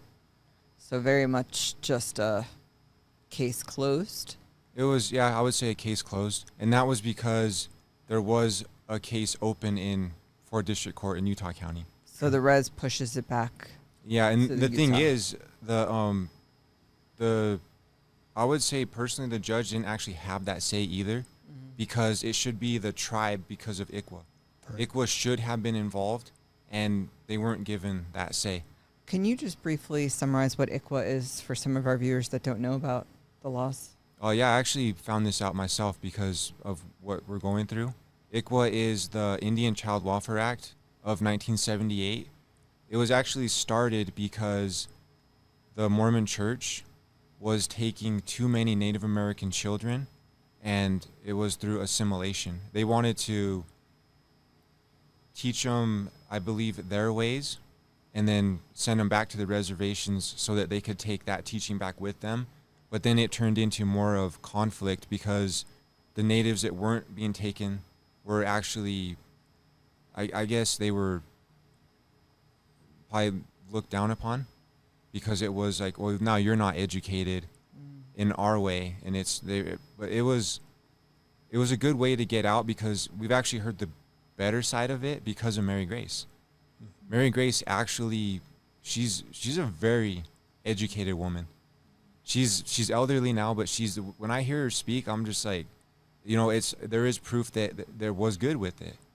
The way that she speaks, and she's actually handled other court cases, and she's actually followed through with the ways of the court system outside of the reservation, and she's also baffled with this because she does not agree. And I have conversations with her and Tona's brother saying that they don't agree with this, but it's just the way that it's going is it's not normal. Yeah. So what happens next? So the court case, that doesn't work out in tribal court, and I end up working with CSED, and so in the state of Montana, their DCFS is CSED. It's the Child Support Enforcement Division, and the reason why I ended up working with them was because I contacted Tona and I asked her, what are you going to do as far as child support? Like, because if I want to pay child support because I wanted to provide for her. I wanted to help her out. And she said, I have a case worker, contact her. And then we were actually going to Montana for court. So I just figured, like, let's go to the actual CSED office and speak with the caseworker. I show up, and I was told that the caseworker's name was Sue Davis. I show up with my mom and dad. They were there. And we were told that it was never Sue Davis. So we meet with Tanya Galland. She's an investigator. And that's where we have this document. Excuse me. That's where we have this document. And my mom and I spoke with her for maybe a good hour. And she wrote us this official letter from the CSED office. And she's stating that, so, Mr. Valenzuela, this letter is to summarize the office visit you and your mother had on August 24th, 2018, and the conversation that ensued.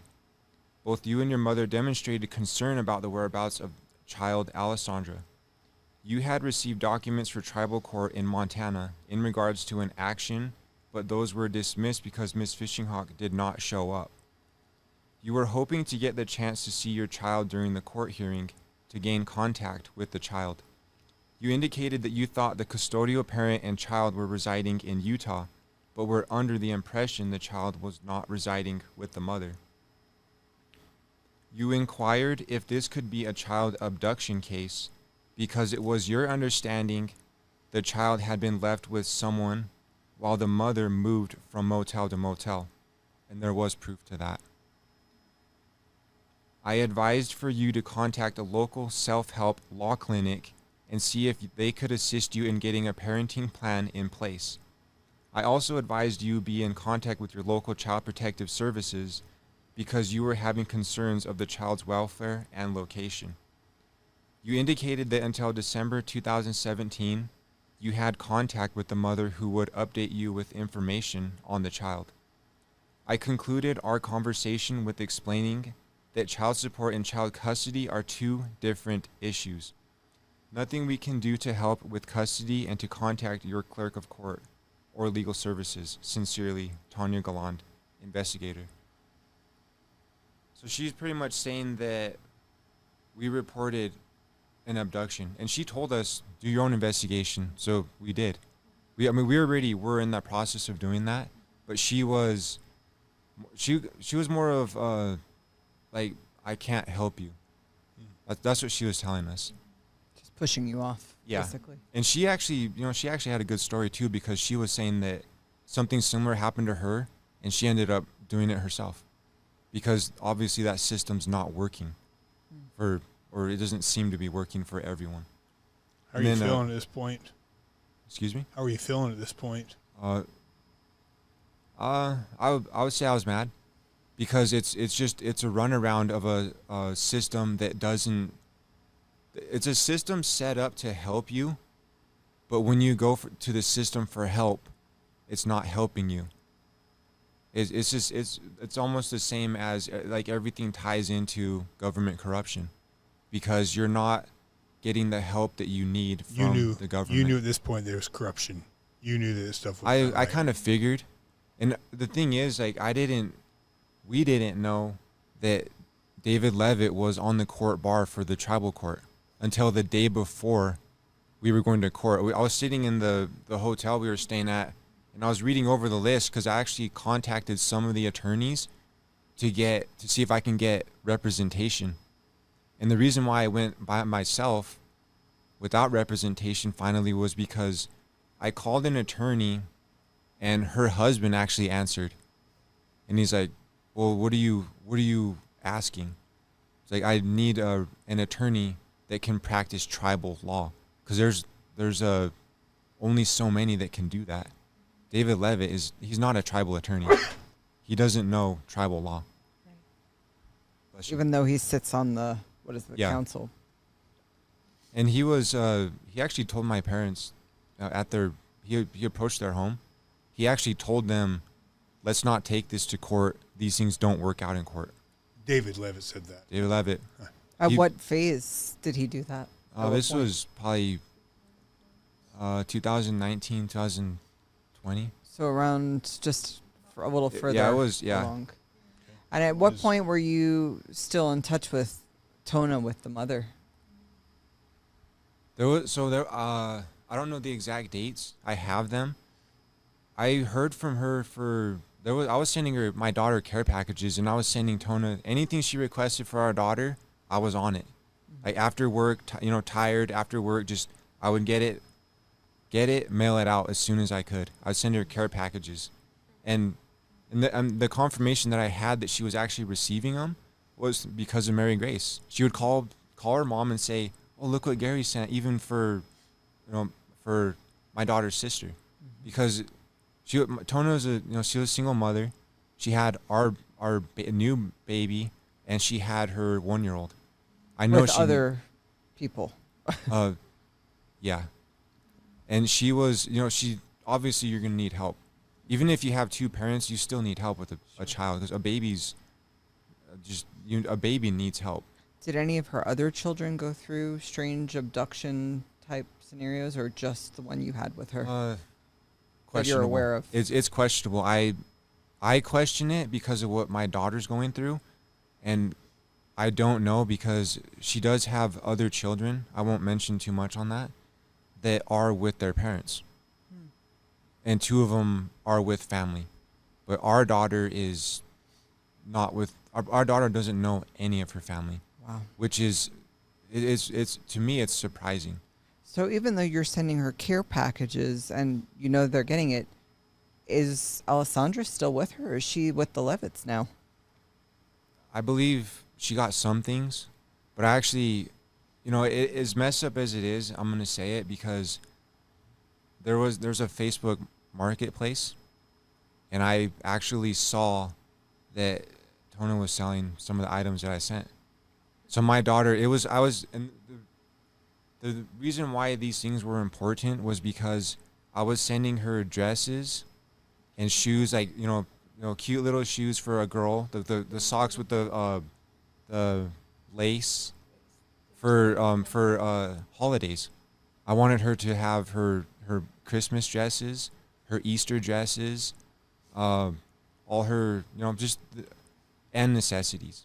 Like even Tona even asked once for baby bug repellent, and I was just like, is that such a thing? But I got her bug repellent. It's like, I'm gonna send it because she's asking it, and there was a lake out there, so she would take the baby for a walk in her stroller, and something. And also, he would send 3 months supply of diapers. Or I need to rephrase that. So when I was sending the care packages, it was her baby formula included, her diapers, and wipes. And that was through, I believe, Amazon. She would always get these items because that's something that you can't just go and sell because that means she wasn't taking care of our daughter. Well, your daughter or one of her other kids potentially too. So sorry, go ahead. And the reason why I ended up getting more worried was because it was almost monthly that I would do that. As far as the care packages, I wouldn't make them as significant because holidays weren't always around. For 3 months, I had a supply of baby formula, and it was in my parents' pantry in the kitchen. I was waiting to send it, but I didn't get any word from Tona at all, even requesting items. So I was like, she no longer had.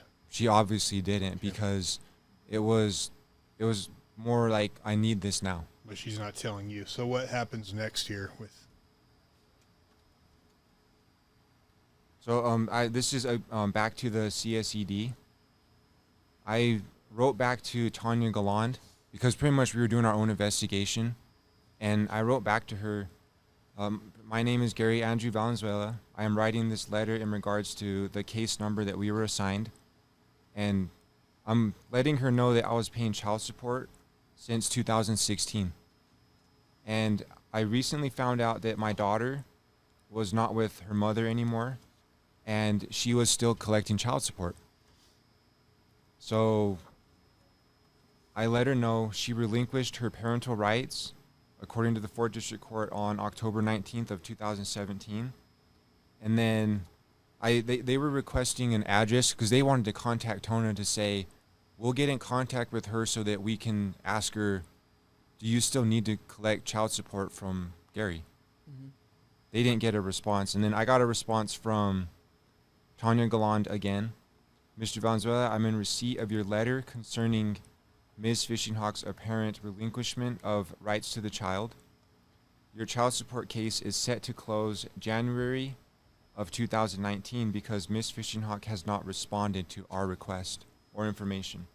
And then she's saying once the case closes, some funds will be refunded back to you. If the child has been fully adopted by David and Shalom Leavitt, please provide a copy of the adoption agreement. And I let her know that there was an adoption proceeding happening, but I pretty much told her probably the same thing, that I wasn't consenting to it. And she just wanted proof that if my daughter's with someone else, I shouldn't be paying child support. But they wanted proof of an adoption as well. So it was fraud by Tona and the Leavitts because they knew that I was paying child support because they actually stated it in one of their petitions, yet they still let Tona collect. And then, so again with CSED, they were concerned because I kept on responding back to them, letting them know. And this one is, they probably weren't so sure about this one because I let them know that there was a 4th District Court petition for. All right, this is one that probably got them, and the next few documents will explain why. So I let them know I am writing in regards to the case number. So this is the response to Yeah. her last one. Yeah, because Tanya Galan was asking if there's an adoption that's taking place or has taken place, we want documentation of why your case should be closed with paying child support. So it was actually submitted a petition from my attorney, Gregory B. Wall, that in the 4th District Court in and for Utah County, state of Utah, there's a code annotated, a Utah code annotated 76-5-301, dealing with kidnapping and unlawful detention of a minor child against the wishes and without the consent of the natural father. That's actually a Utah code annotated. There's attorneys know this, and they're still letting this happen. It's actually submitted under kidnapping, yet they're still letting these adoptions, illegal adoptions, go through. Which is what it was with David Leavitt, your daughter. Yeah. And when you asked earlier, the McConkey law firm, they started representing David Leavitt and Shalom Leavitt. Curtin McConkey. So Leavitt's attorneys were David Hoffa, Lance D. Rich, and Larry S. Jenkins. And it was Larry S. Jenkins that was present in the courtroom every proceeding that we had. And Terry, did you have something? And every proceeding that took place, we not once was Shalom Leavitt present. Yeah, she didn't show up once. We've never met her before, and we only learned about her because just research.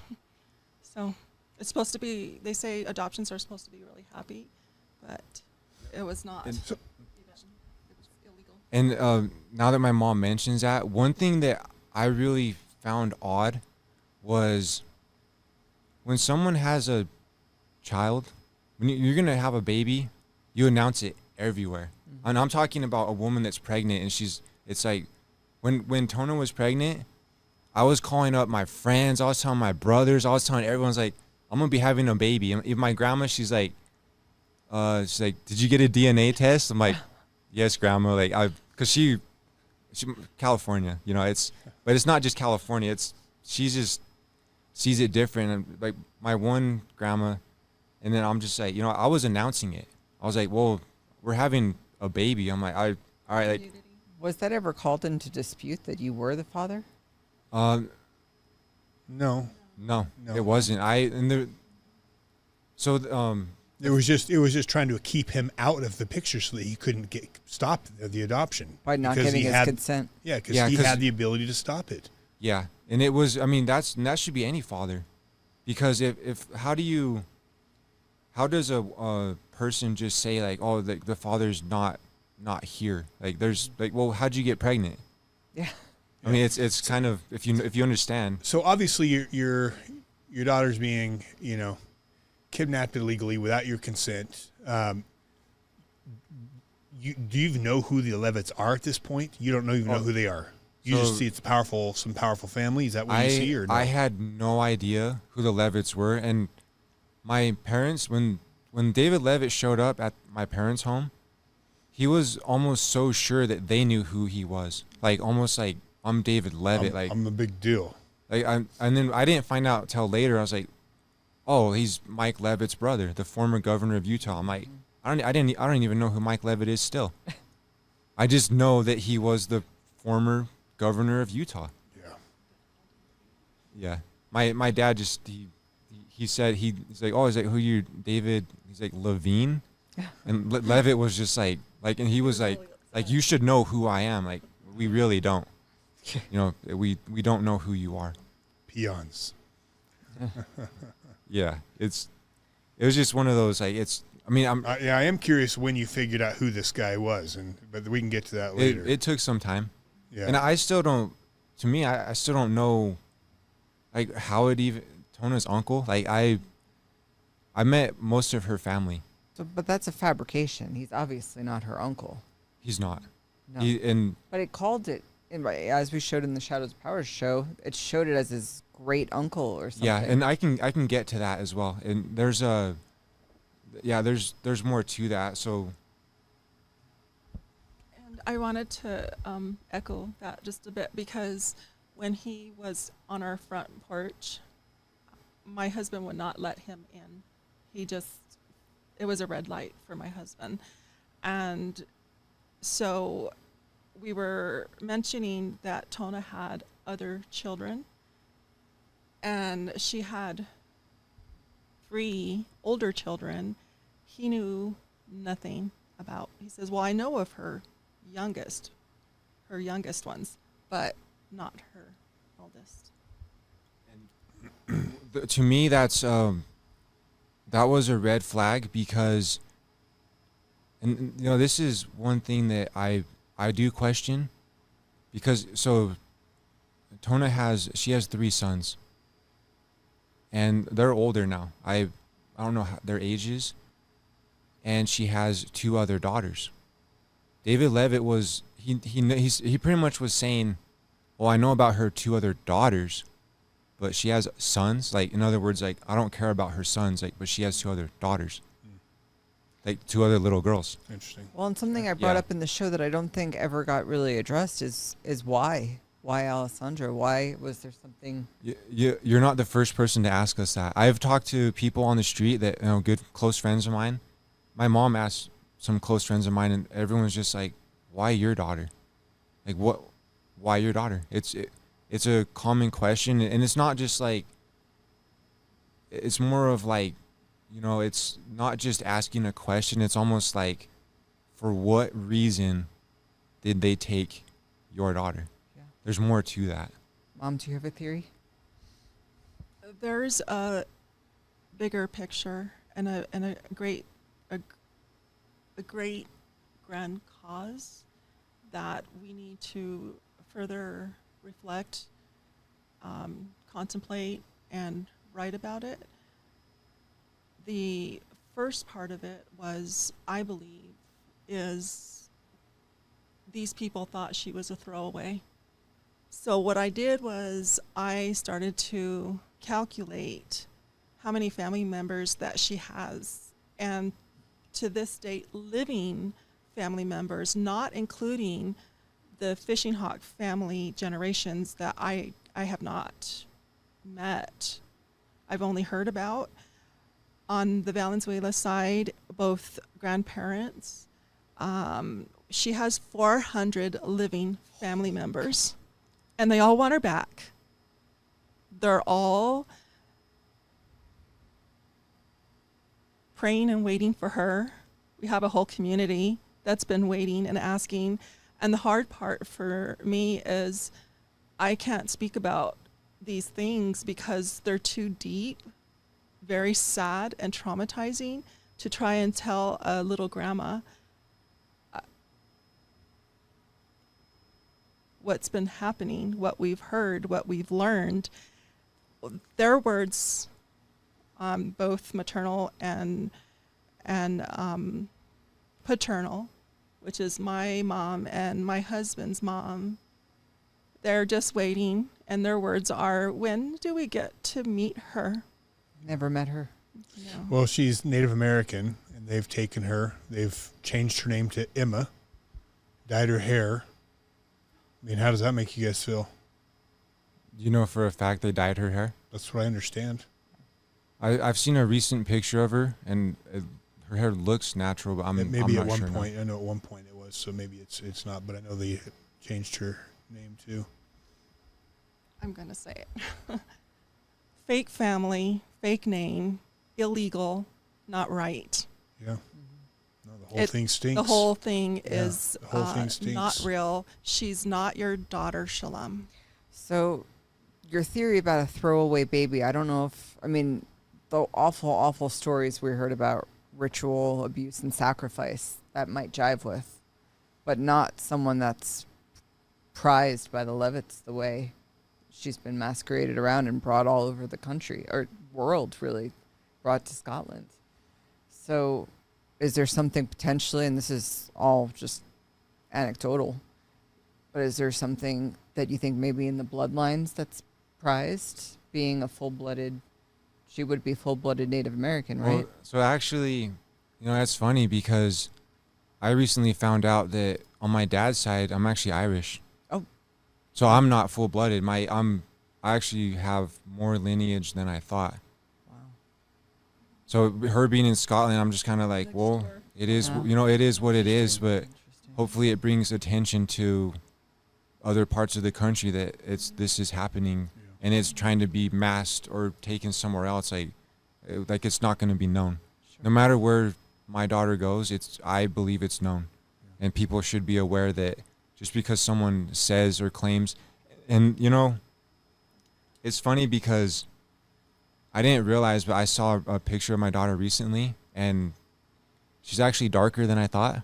She looks like me when I was younger. I was actually a darker child, and the Leavitts are walking around with a baby girl that's darker. I think people should be questioning, is that your child? Because adoptions, if they're legal, I actually agree with them. But with the way that this is going, legal adoption is great. Yeah, stealing kids is not very different. And people, and people that actually adopt children, they say it is a very hard process to follow through with. It should not be that easy. It shouldn't be you walk on a reservation, take a girl, offer money, offer a trade, and you're out the door. Yeah, and then you hide from the father. You deceive the father. You go through circus courts and bribery and manipulation in the justice system to steal the kid. That's all. It's all disgusting. So this is very hard for me to say, but I heard that in adoptions, I know of a couple who were seeking adoption, and they were told that a white baby is more expensive than a brown baby. And when I began to think about that, anyway, here we are now. She's cost the state more than $2 million in investigations. Wow, taxpayers. Very expensive, but it's not the money. She's not a commodity. She's a beautiful human being. Yeah. She has my DNA. When those people, the fake parents, look at her, they see my eyes. They see my soul, my pain. Wow. So what happened next? Yeah, I do want to say one thing, that because my mom mentions that, my grandpa's actually blonde-haired, blue-eyed, from Spain. So I'm also white. I'm Native American. I'm white. I'm European.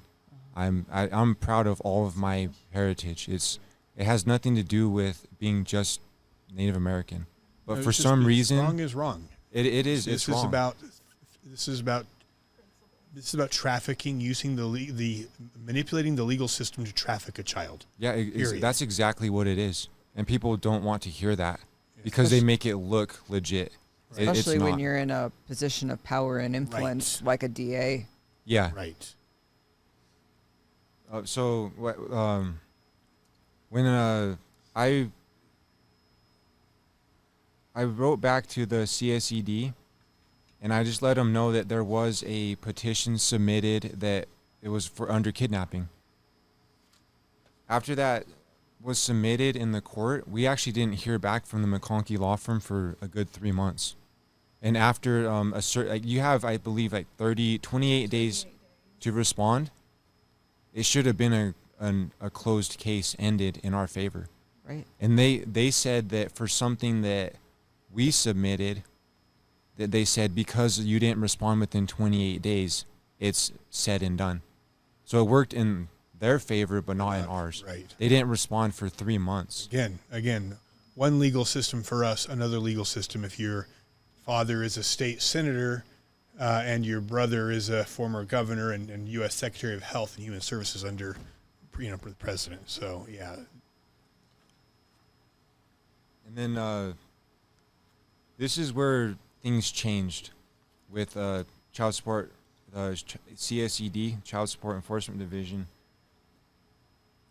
I'm writing in response to your letter dated March 13th of 2019 regarding the CSED's case noted above. Your letter indicates you are willing to continue paying child support on behalf of Alessandra Fishing Hawk pursuant to the CSED's administrative support order that was established April 6, 2017 between you and Tona Fishing Hawk. On behalf of Alessandra, our case is currently closed. I referred your letter to our legal unit for guidance. The CSED can no longer collect child support for Ms. Fishing Hawk. She no longer has a legal right to collect it. Because there's no daughter there. Yeah. And so she's saying, and the thing is, so what was different about this, she's saying, consult your attorney to discuss paying child support if you want to for safekeeping, but they can no longer accept my payments because there's no child to pay for. Mm-hmm. And it's now Vicky Spadel, investigator. So the caseworker changed for a third time. Okay. And then I responded to that, and I responded to Tanya Galland. I am writing regards on the case number, and then just stating that Tona actually was arrested, and it was for endangerment of a child or elder. She was in Utah County Jail for whatever reason under active, and then I sent the 3 documents of her cases. This was public record, and who represented her? David Leavitt. Yeah. And then she never had to, whatever reason, she didn't have to do, I don't know what happened. She didn't have to do anything. It was just they were there and then they weren't there. He allegedly or appears to have owned her in a roundabout way. Yeah, it was. We also have Mary Grace. And this is fair to say because we have a recording conversation.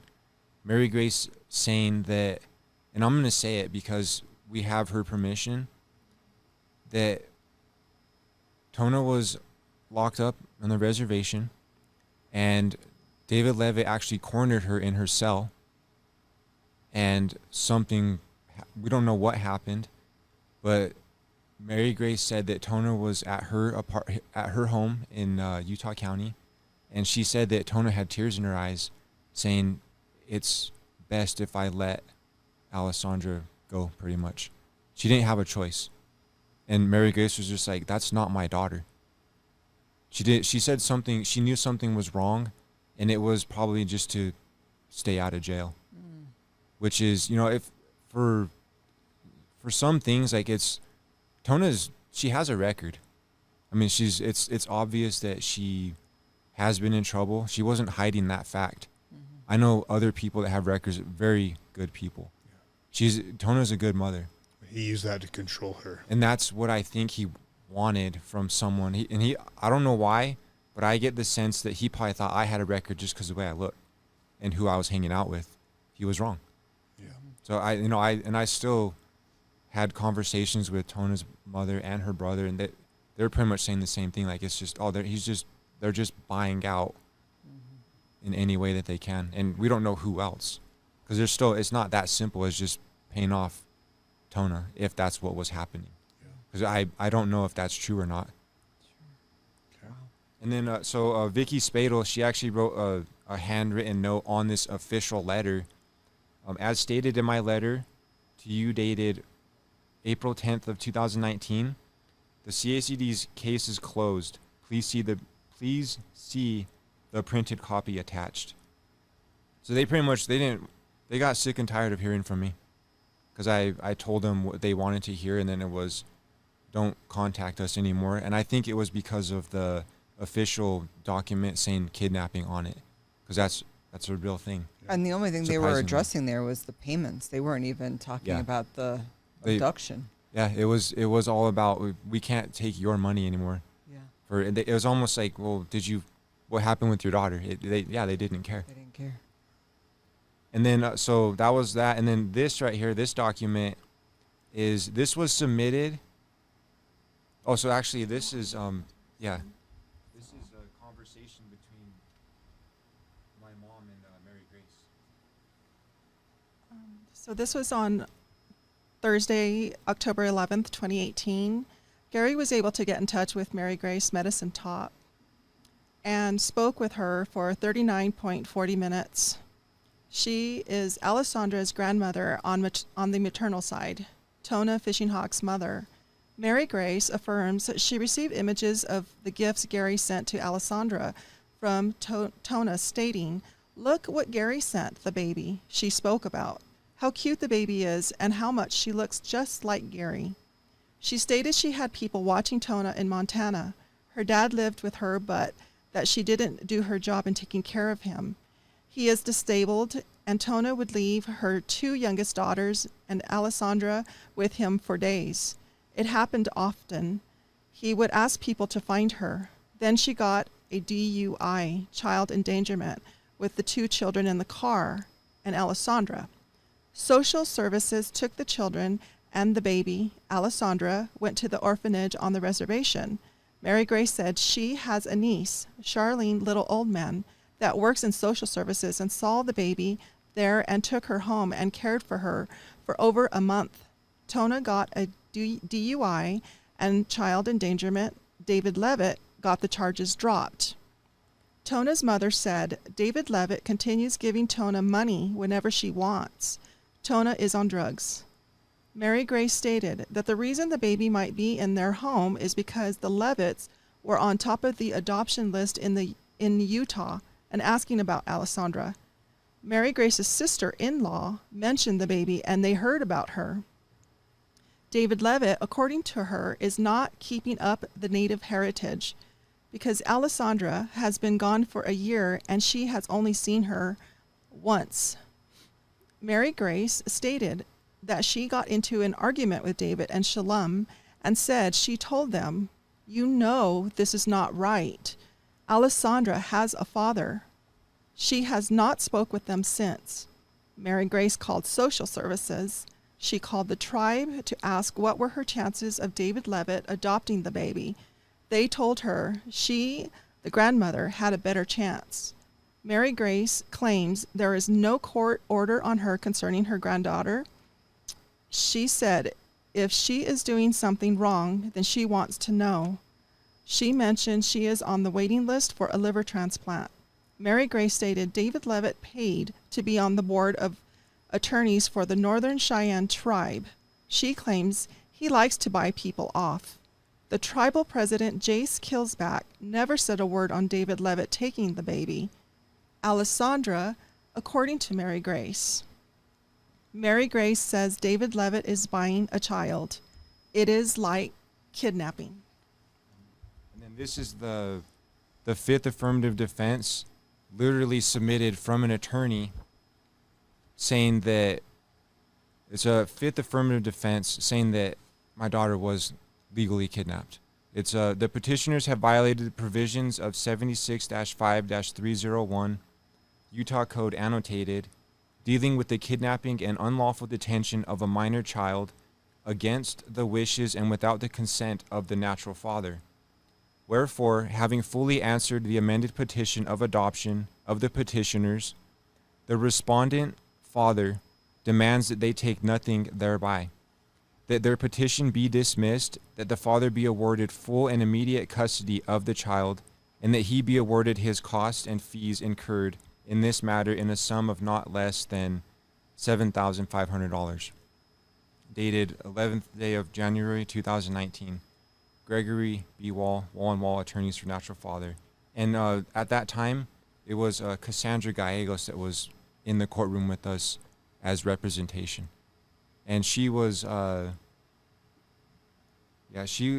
something about, she said, I don't know how this happened, but we were in the courtroom and she said that I wasn't present for this. She said that there was an agreement that they were willing to do a trial with no jury. And when I heard that, I was like, I'm willing to do a trial with a jury. Yeah.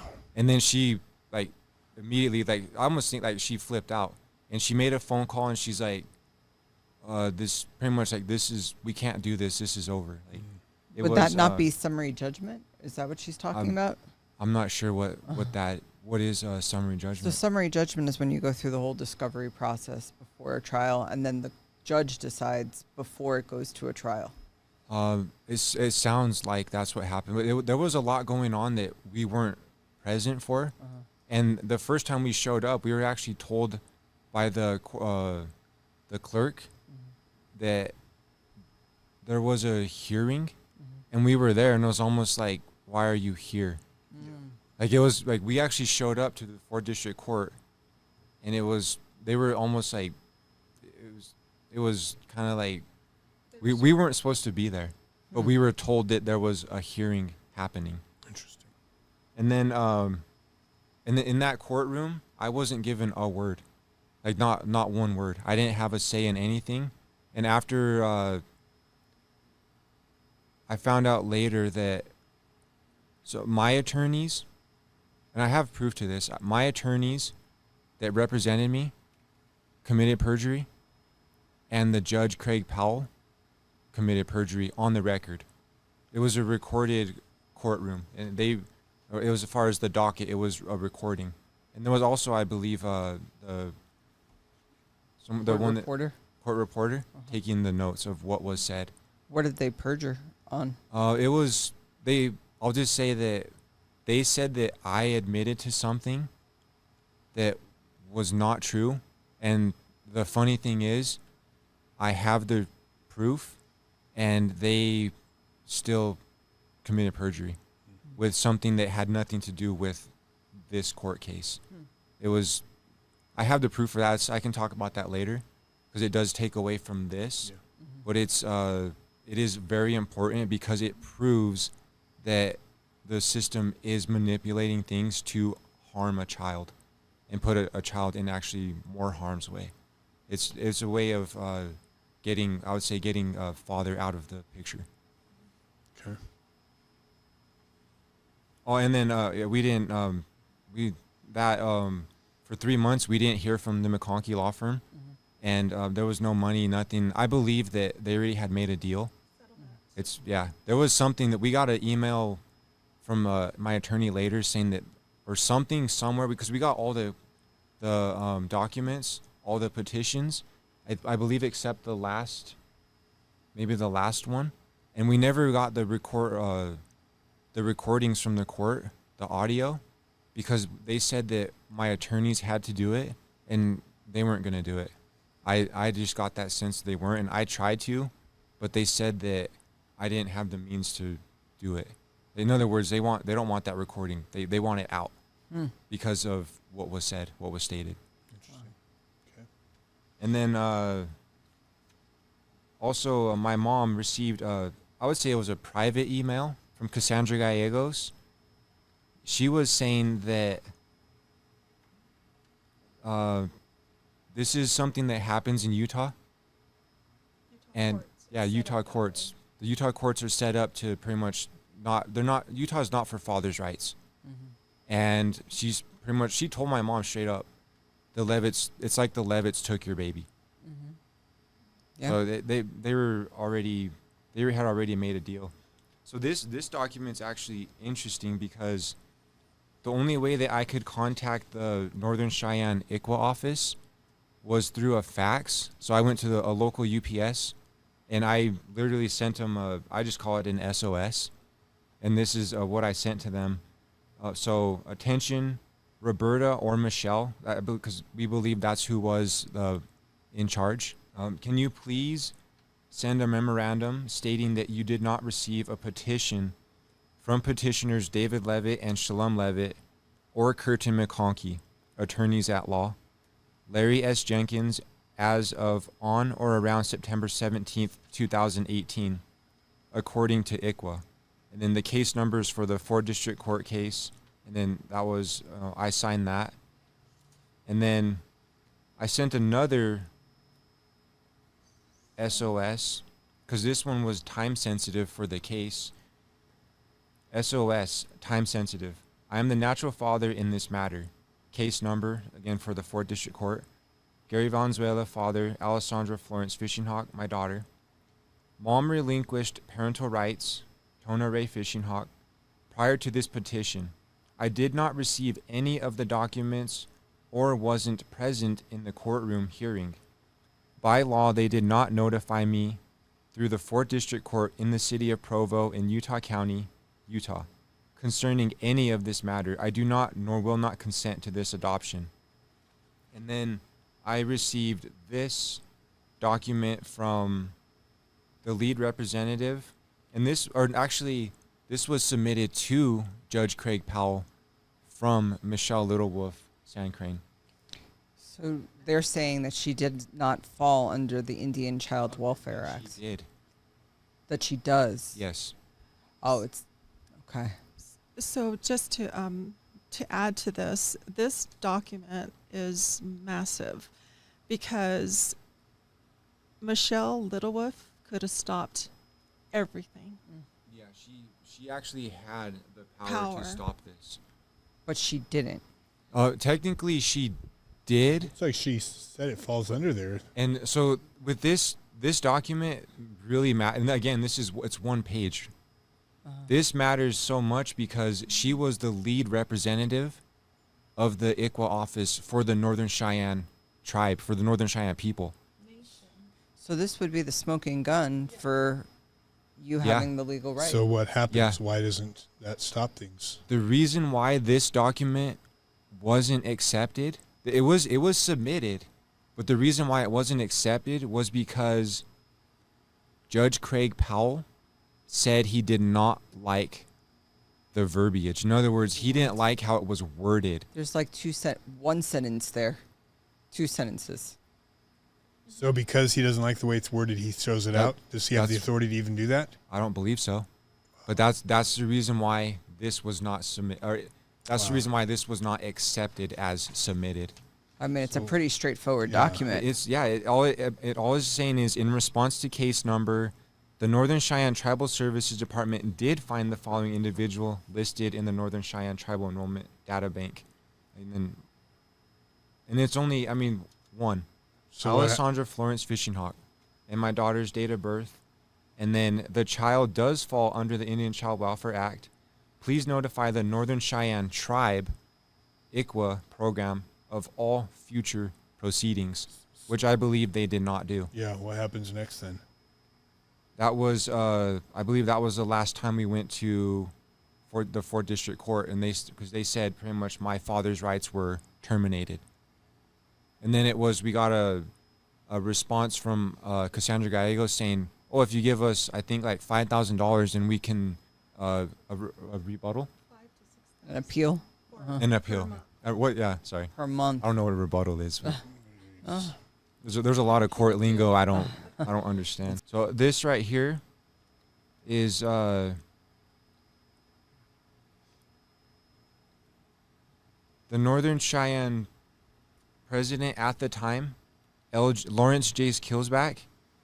He's submitted, or I believe the McConkeys submitted to the 4th District Court that the Northern Cheyenne tribe considers David and Shalom Leavitt as the aunt and uncle of Tona Fishing Hawk and the great aunt and great uncle of Alessandra Florence Fishing Hawk under tribal law and custom for all purposes, including for purpose of the adoption of Alessandra Florence Fishing Hawk.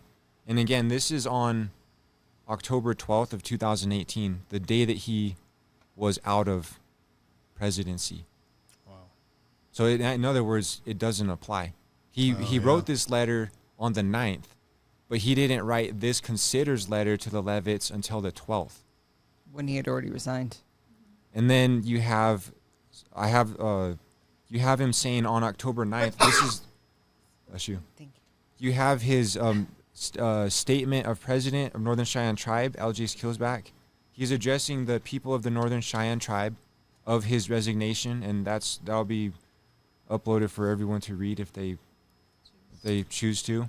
And then this right here was a fax from Deborah. I don't know who she is, but I was requesting a court bar list for the to appear in tribal court. So this was going back to the original petition, and it just says, please notify Gary regarding his court bar list. Thank you. And this is the list of all names, and David Leavitt is listed as an attorney, and I believe that, I guess that's his address. I was still in contact with Tona's brother through Messenger. And to me, this is interesting because this is Tona's brother, and I've met him in person. He says it as it is. He's her brother. He's not going to hold back. He might hold back a little bit because who wouldn't protect their sister? But he's at the same time he's more concerned for his family, because I believe he knows the Leavitts and how they can be. So I messaged Darwin. Hey Darwin, what's up? Do you know if your sister Tona truly and full-heartedly consented to an adoption of our baby girl Allie?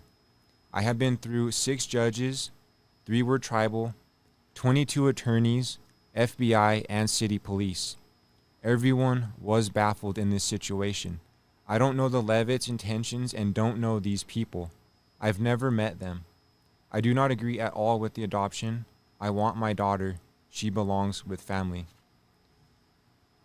And then this is Darwin. I agree. Tona is currently receiving money from the Leavitts to keep the baby. We, as her uncle and grandma, don't agree with it at all. But we'd be going up against one of the most powerful families in Utah, as his brother is Governor Mike Leavitt. And then I think that other part of that conversation was that there was more to that. Just what I can tell you is she's not in Utah. Currently receiving money from them to keep her from taking the child back, as it's illegal for a white family to adopt a native child, so they're flying under the radar. That's the way he worded that, and it's just there's more to that, because we were told somehow we ended up speaking with the main tribal president of the All Nations of America, Paul H. Sosi. I don't know if it has anything to do with Medicine Top family or Fishing Hawk family. We were told a lot of times that they've exhausted their resources. Free and legal resources. They had free legal resources for Native Americans. Wow. And there's, I believe, more to that. Yeah, interesting. This is your letter to the FBI. Yes, and this is based off my research on when to report a kidnapping. And so this is a letter to the Federal Bureau of Investigations. On November 12th, 2017, David Leavitt knocked on our door. My husband, Michael Sr., and I did not know this man. He did not say or admit he had my granddaughter. I asked him again on December 22nd, 2017, during a phone conversation. David and Shalom Leavitt claimed they had Gary's baby residing in their home since September 26 and 27, 2017, in 2 separate sworn and signed statements, petitions, now stated by David Leavitt before the Honorable Judge Craig Powell. He claimed that they had Gary and Mrs. Fishing Hawk's baby 2 months earlier than the above dates as well. This would have been in July of 2017. Their dates have not been consistent 3 times and were entered into the mentioned in the 4th District Court in and for Utah County. The state of Utah, and during this time they had Allie without legal documentation or parental consent from her parents, Gary and Tona. Miss Fishing Hawk relinquished her parental rights on October 19, 2017. Therefore, they had the baby illegally for 3 months as well. Note, reference handwritten notes mention the dates from Ms. Donna Bryan, a representative of the Bureau of Indian Affairs of the Northern Cheyenne Tribe in Lame Deer, Montana. The Leavitts requested to keep this quiet, according to the ICWA law in their first petition, and yet their representation is now claiming in a court of law that ICWA should not apply and is unconstitutional in Texas. Granted, it has been unknown territory for some attorneys.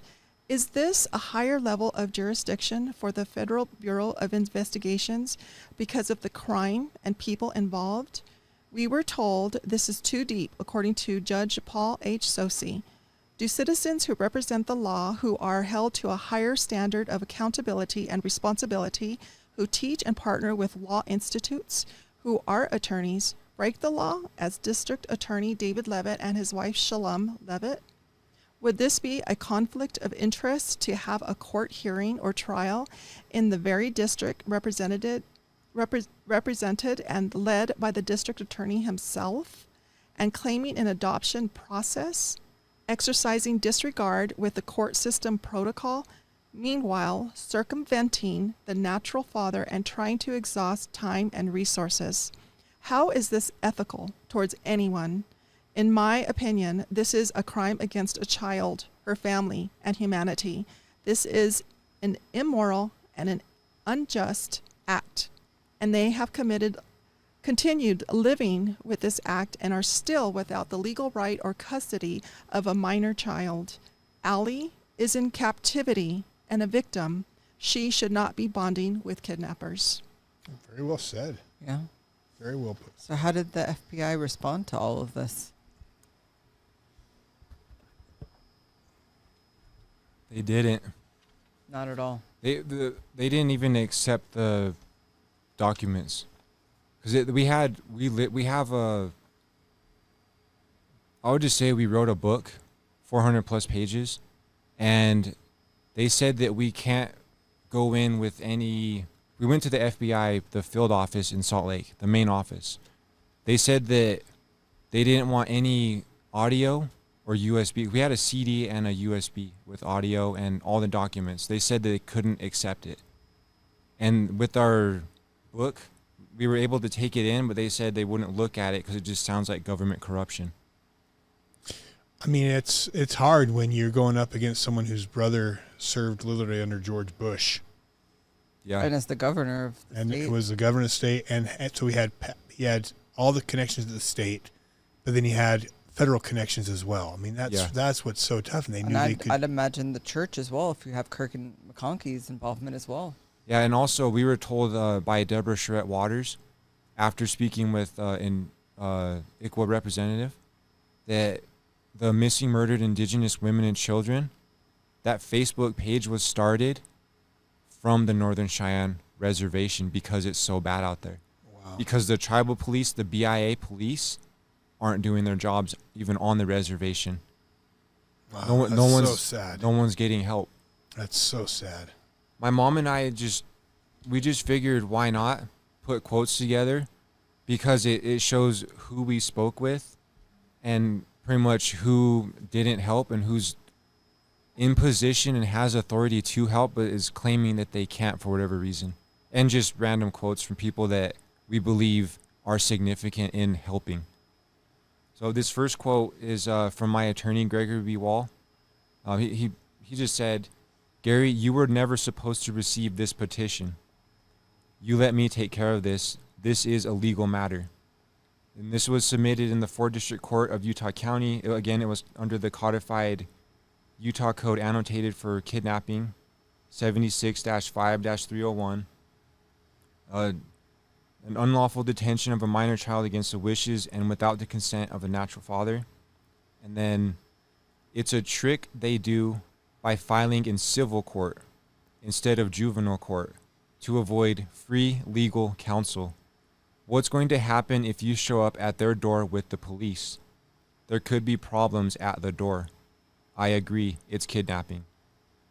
Jason Fuller with the senior litigation attorney with Cordell & Cordell, Utah. He was actually the first attorney I worked with for the 4th District Court. And then something happened with him to where he just, things happen. I knew that I needed another representative. Yeah, there was more to that. I needed someone more serious. And then, what you are doing isn't right. She has a father. It's like kidnapping. That was Mary Grace Medicine Top, maternal grandmother, Native American Cheyenne and Arapaho. This case is going to be federal, according to my past employer, Paul H. Sosi, attorney at law, PLLC. Melissa Parache, paralegal of Cordell and Cordell, Utah. Can't find petition in the exchange system. Brad Voss, attorney. I know something that can help you, but I can't. Because of ethics, I can't help you. Sorry. There is an adverse interest. This is too deep. I'm out. So sorry. Paul H. Sosi, attorney at law, chief of staff, Indian Affairs, Department of the Interior, Washington, D.C., and chief judge of the Ute Indian Tribal Courts, Indian law. So in other words, he is the Native American president of the United States, of all Native American tribes and nations. Is this a real petition? Is it documented in the courts? Is there a court date? I can't find this petition in any system that I have. This case should be juvenile, free legal counsel. It's who takes possession of a child. This must be a private adoption. The court is going to look at you and then look at them. Do you really want to go to tribal court? Their things are a mess. Conflict of interest. Heather Carter Jenkins, tribal law attorney, PLLC, Utah. There is a problem. Nowhere in the petition does it say dependent child. It's custodial interference. It's not my jurisdiction. Sean Reyes. You're lucky you found yours. Most don't find theirs until 5 years later. Deborah Charette Waters. Council board member of the Northern Cheyenne Legislature, Montana. Boy, you are really going to hold my feet to the fire. The Honorable Judge John J. Robinson of the Northern Cheyenne Court, Montana. I shred all paperwork after 1 year. We saw her run her car down to the ground. It was all shot up and left for target practice. Donna Bryan, Social Service Representative of the Bureau of Indian Affairs, United States Department of the Interior, Northern Cheyenne Agency, Montana. If I had known you existed, I would have given her to you. You were lied to. It's custodial interference. Althea Foote, Social Service Lead Representative of the Bureau of Indian Affairs. This one's interesting. These are. You know you can't take a Native child from her mother. November 12th, 2017. Let's not go to the courts. These never work out in the courts. I'm nobody. I didn't do anything wrong. I told you, no, I don't have her. I am not going to put that down in writing. This conversation is over. December 22nd, 2017. Minor child Jane Doe began residing in my home on September 26, 2017. Sworn signed statement September 17th, 2018. David O. Leavitt, District Attorney for Utah, of Utah County. If it's a mistake, that's one thing, he said. But if you're out to get someone, if you are to use your power as a prosecutor in a way that violates the rules of ethics or violates the rules of humanity, you're not going to be here. David Leavitt, top prosecutor in Utah County, by Jessica Miller, journalist for the Salt Lake Tribune. So you've been fighting very hard, relentlessly, I'd say, to get back your daughter. Yeah, every day. And you have been blocked at everything you've done has been blocked. You've seen injustice. What are your biggest concerns right now? I know my mom has something to say. Let's hear from Mom. I was told that everything that I did, it was in a petition submitted from the McConkey law firm, and all this that we have put together, this was within 3 years, 3.5 years. We were back and forth from the reservation, through the court system, we went through any resources that we could. And I'm pretty sure everyone knew this, but it was said that I was only putting in token efforts. I think that's very obvious. Yeah, that was by David Leavitt. That was probably He probably just wrote what he wanted and just I'm had actually the shocked McConkeys. by how much you guys have pursued this. Yeah. I mean, that's a father's Pretty much love. on your own.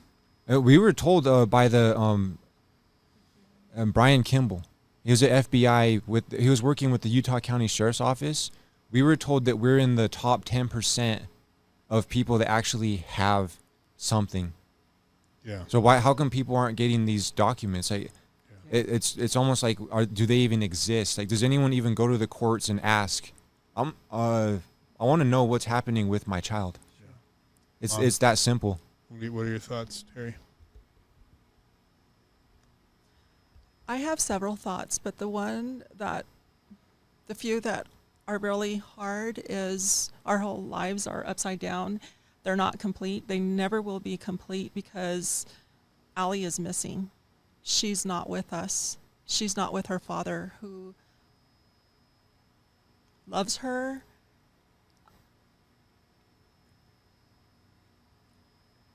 It's hard to sleep sometimes. It's not right. There's nights I wake up and it's a feeling that you don't want anyone to feel this. I know that we're called to make something happen here, to make a difference, to not only help Allie come home, but to help other families, fathers, children, poor grandmas, people that don't have the resources, as much as having a laptop to type, to be able to travel to and from Montana. And Gary has paid for so many resources. It's incredible, his love for this child. We've never heard her voice, just a gurgle when she was in the hospital. That was it. We don't know what she sounds like. She's been in hiding. They've kept her in hiding. What has this done for your faith in the justice system and in this country? That's a good question, because one of the things that I want to tell people is you're wasting time with government agencies as they're set up right now, because all the resources that we are told that we have, they're not being used.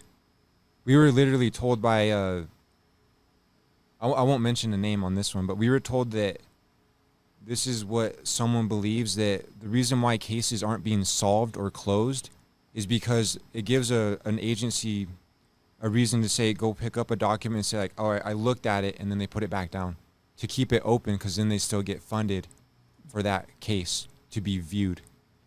So the justice system, I think, is just it's a waste of time as of right now. It's not being used as it should, because if you look at how things are now with, social media alone, people, I believe, are getting things done quicker and I would say easier when they're on their own, because you're not waiting for someone else to do a job that you already did. We did all this and they still didn't accept. Again, Homeland Security, the Utah County Sheriff's Office, FBI, investigative journalists, they have all this information. This is pretty much public. What's been the hardest part of this journey for you guys? Not knowing my daughter's safety, because I was told that there's a Native American activist, and I can't mention her name at this moment. She posted something about my daughter, and there was, I don't know who these people are, but she has a Native American following, and she said, I read some of these comments. She said that there was people saying, and this is how they were saying it pretty much. They were saying, where is this little girl? I'm going to go and kidnap her back. Because they're Native, and they're like over 100 people. And then on this same page, David Leavitt said, you need to take this down because you're threatening my daughter. And I'm just like, who are you to say that being you is threatening my daughter? Wow. So I don't know how safe my daughter is, and I don't even know where she is. What do you know about, how much do you know about his reputation? What are your thoughts on David Leavitt as a... All right, so that's a good one because, it's really, I would say it's kind of strange to me and it's no offense to anyone. A lot of these main heads of offices they seem to be women.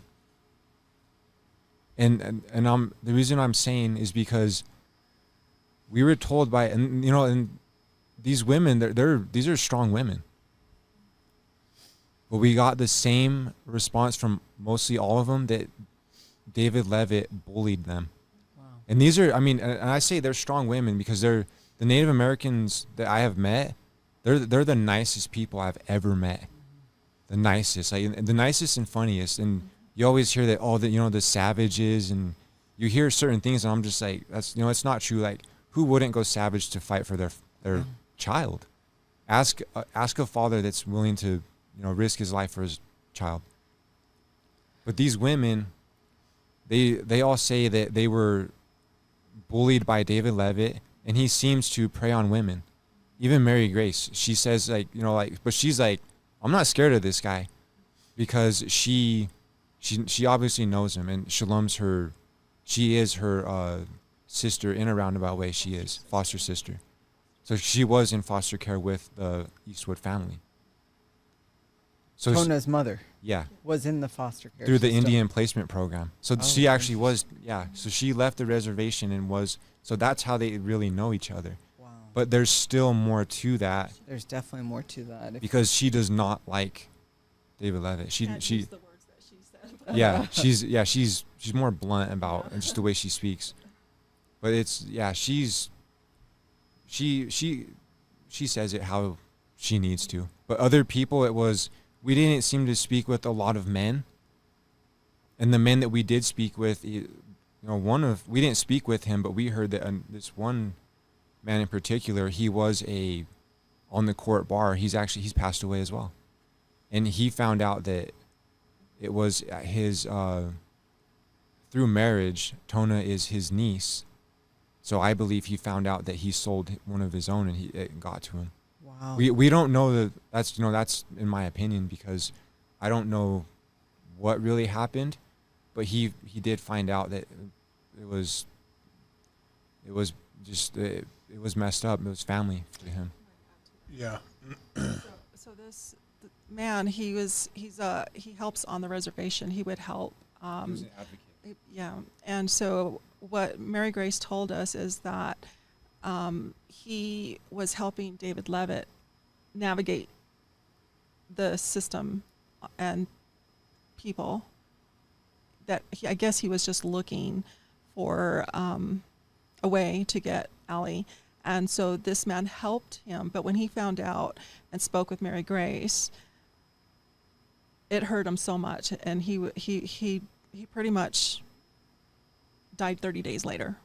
Was it suicide or? No, we don't know. No, I think he had a heart. believe so. I think he had a heart attack or a stroke. Yeah, it was, I think, natural causes, but I think it had something to do with what he found out. Terry, if you could say something to Allie.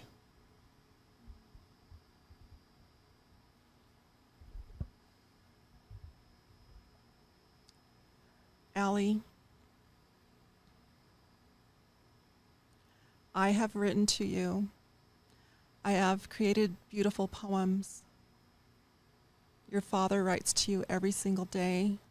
I've only have heard one sentence because it's so emotional and so deep and so beautiful that I have not been able to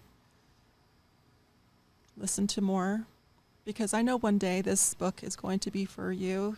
He's been writing for every day for years. And there are so many people that love you. You are an incredible child in this world. You are making a difference. You are making us tough. You are encouraging us. You have brought us closer to Jesus Christ.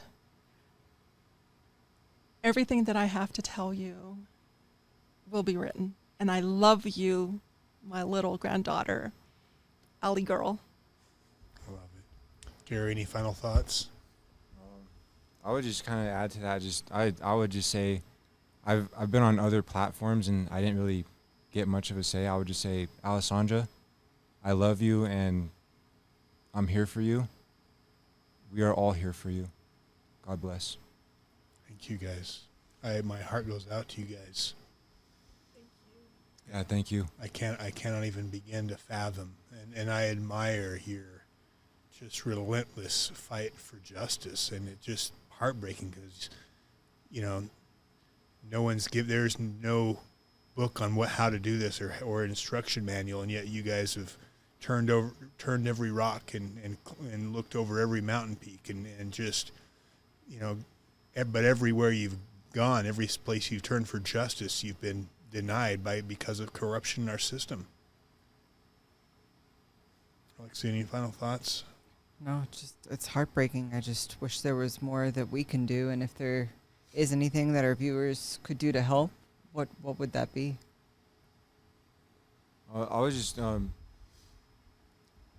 would say that like the main things is I wouldn't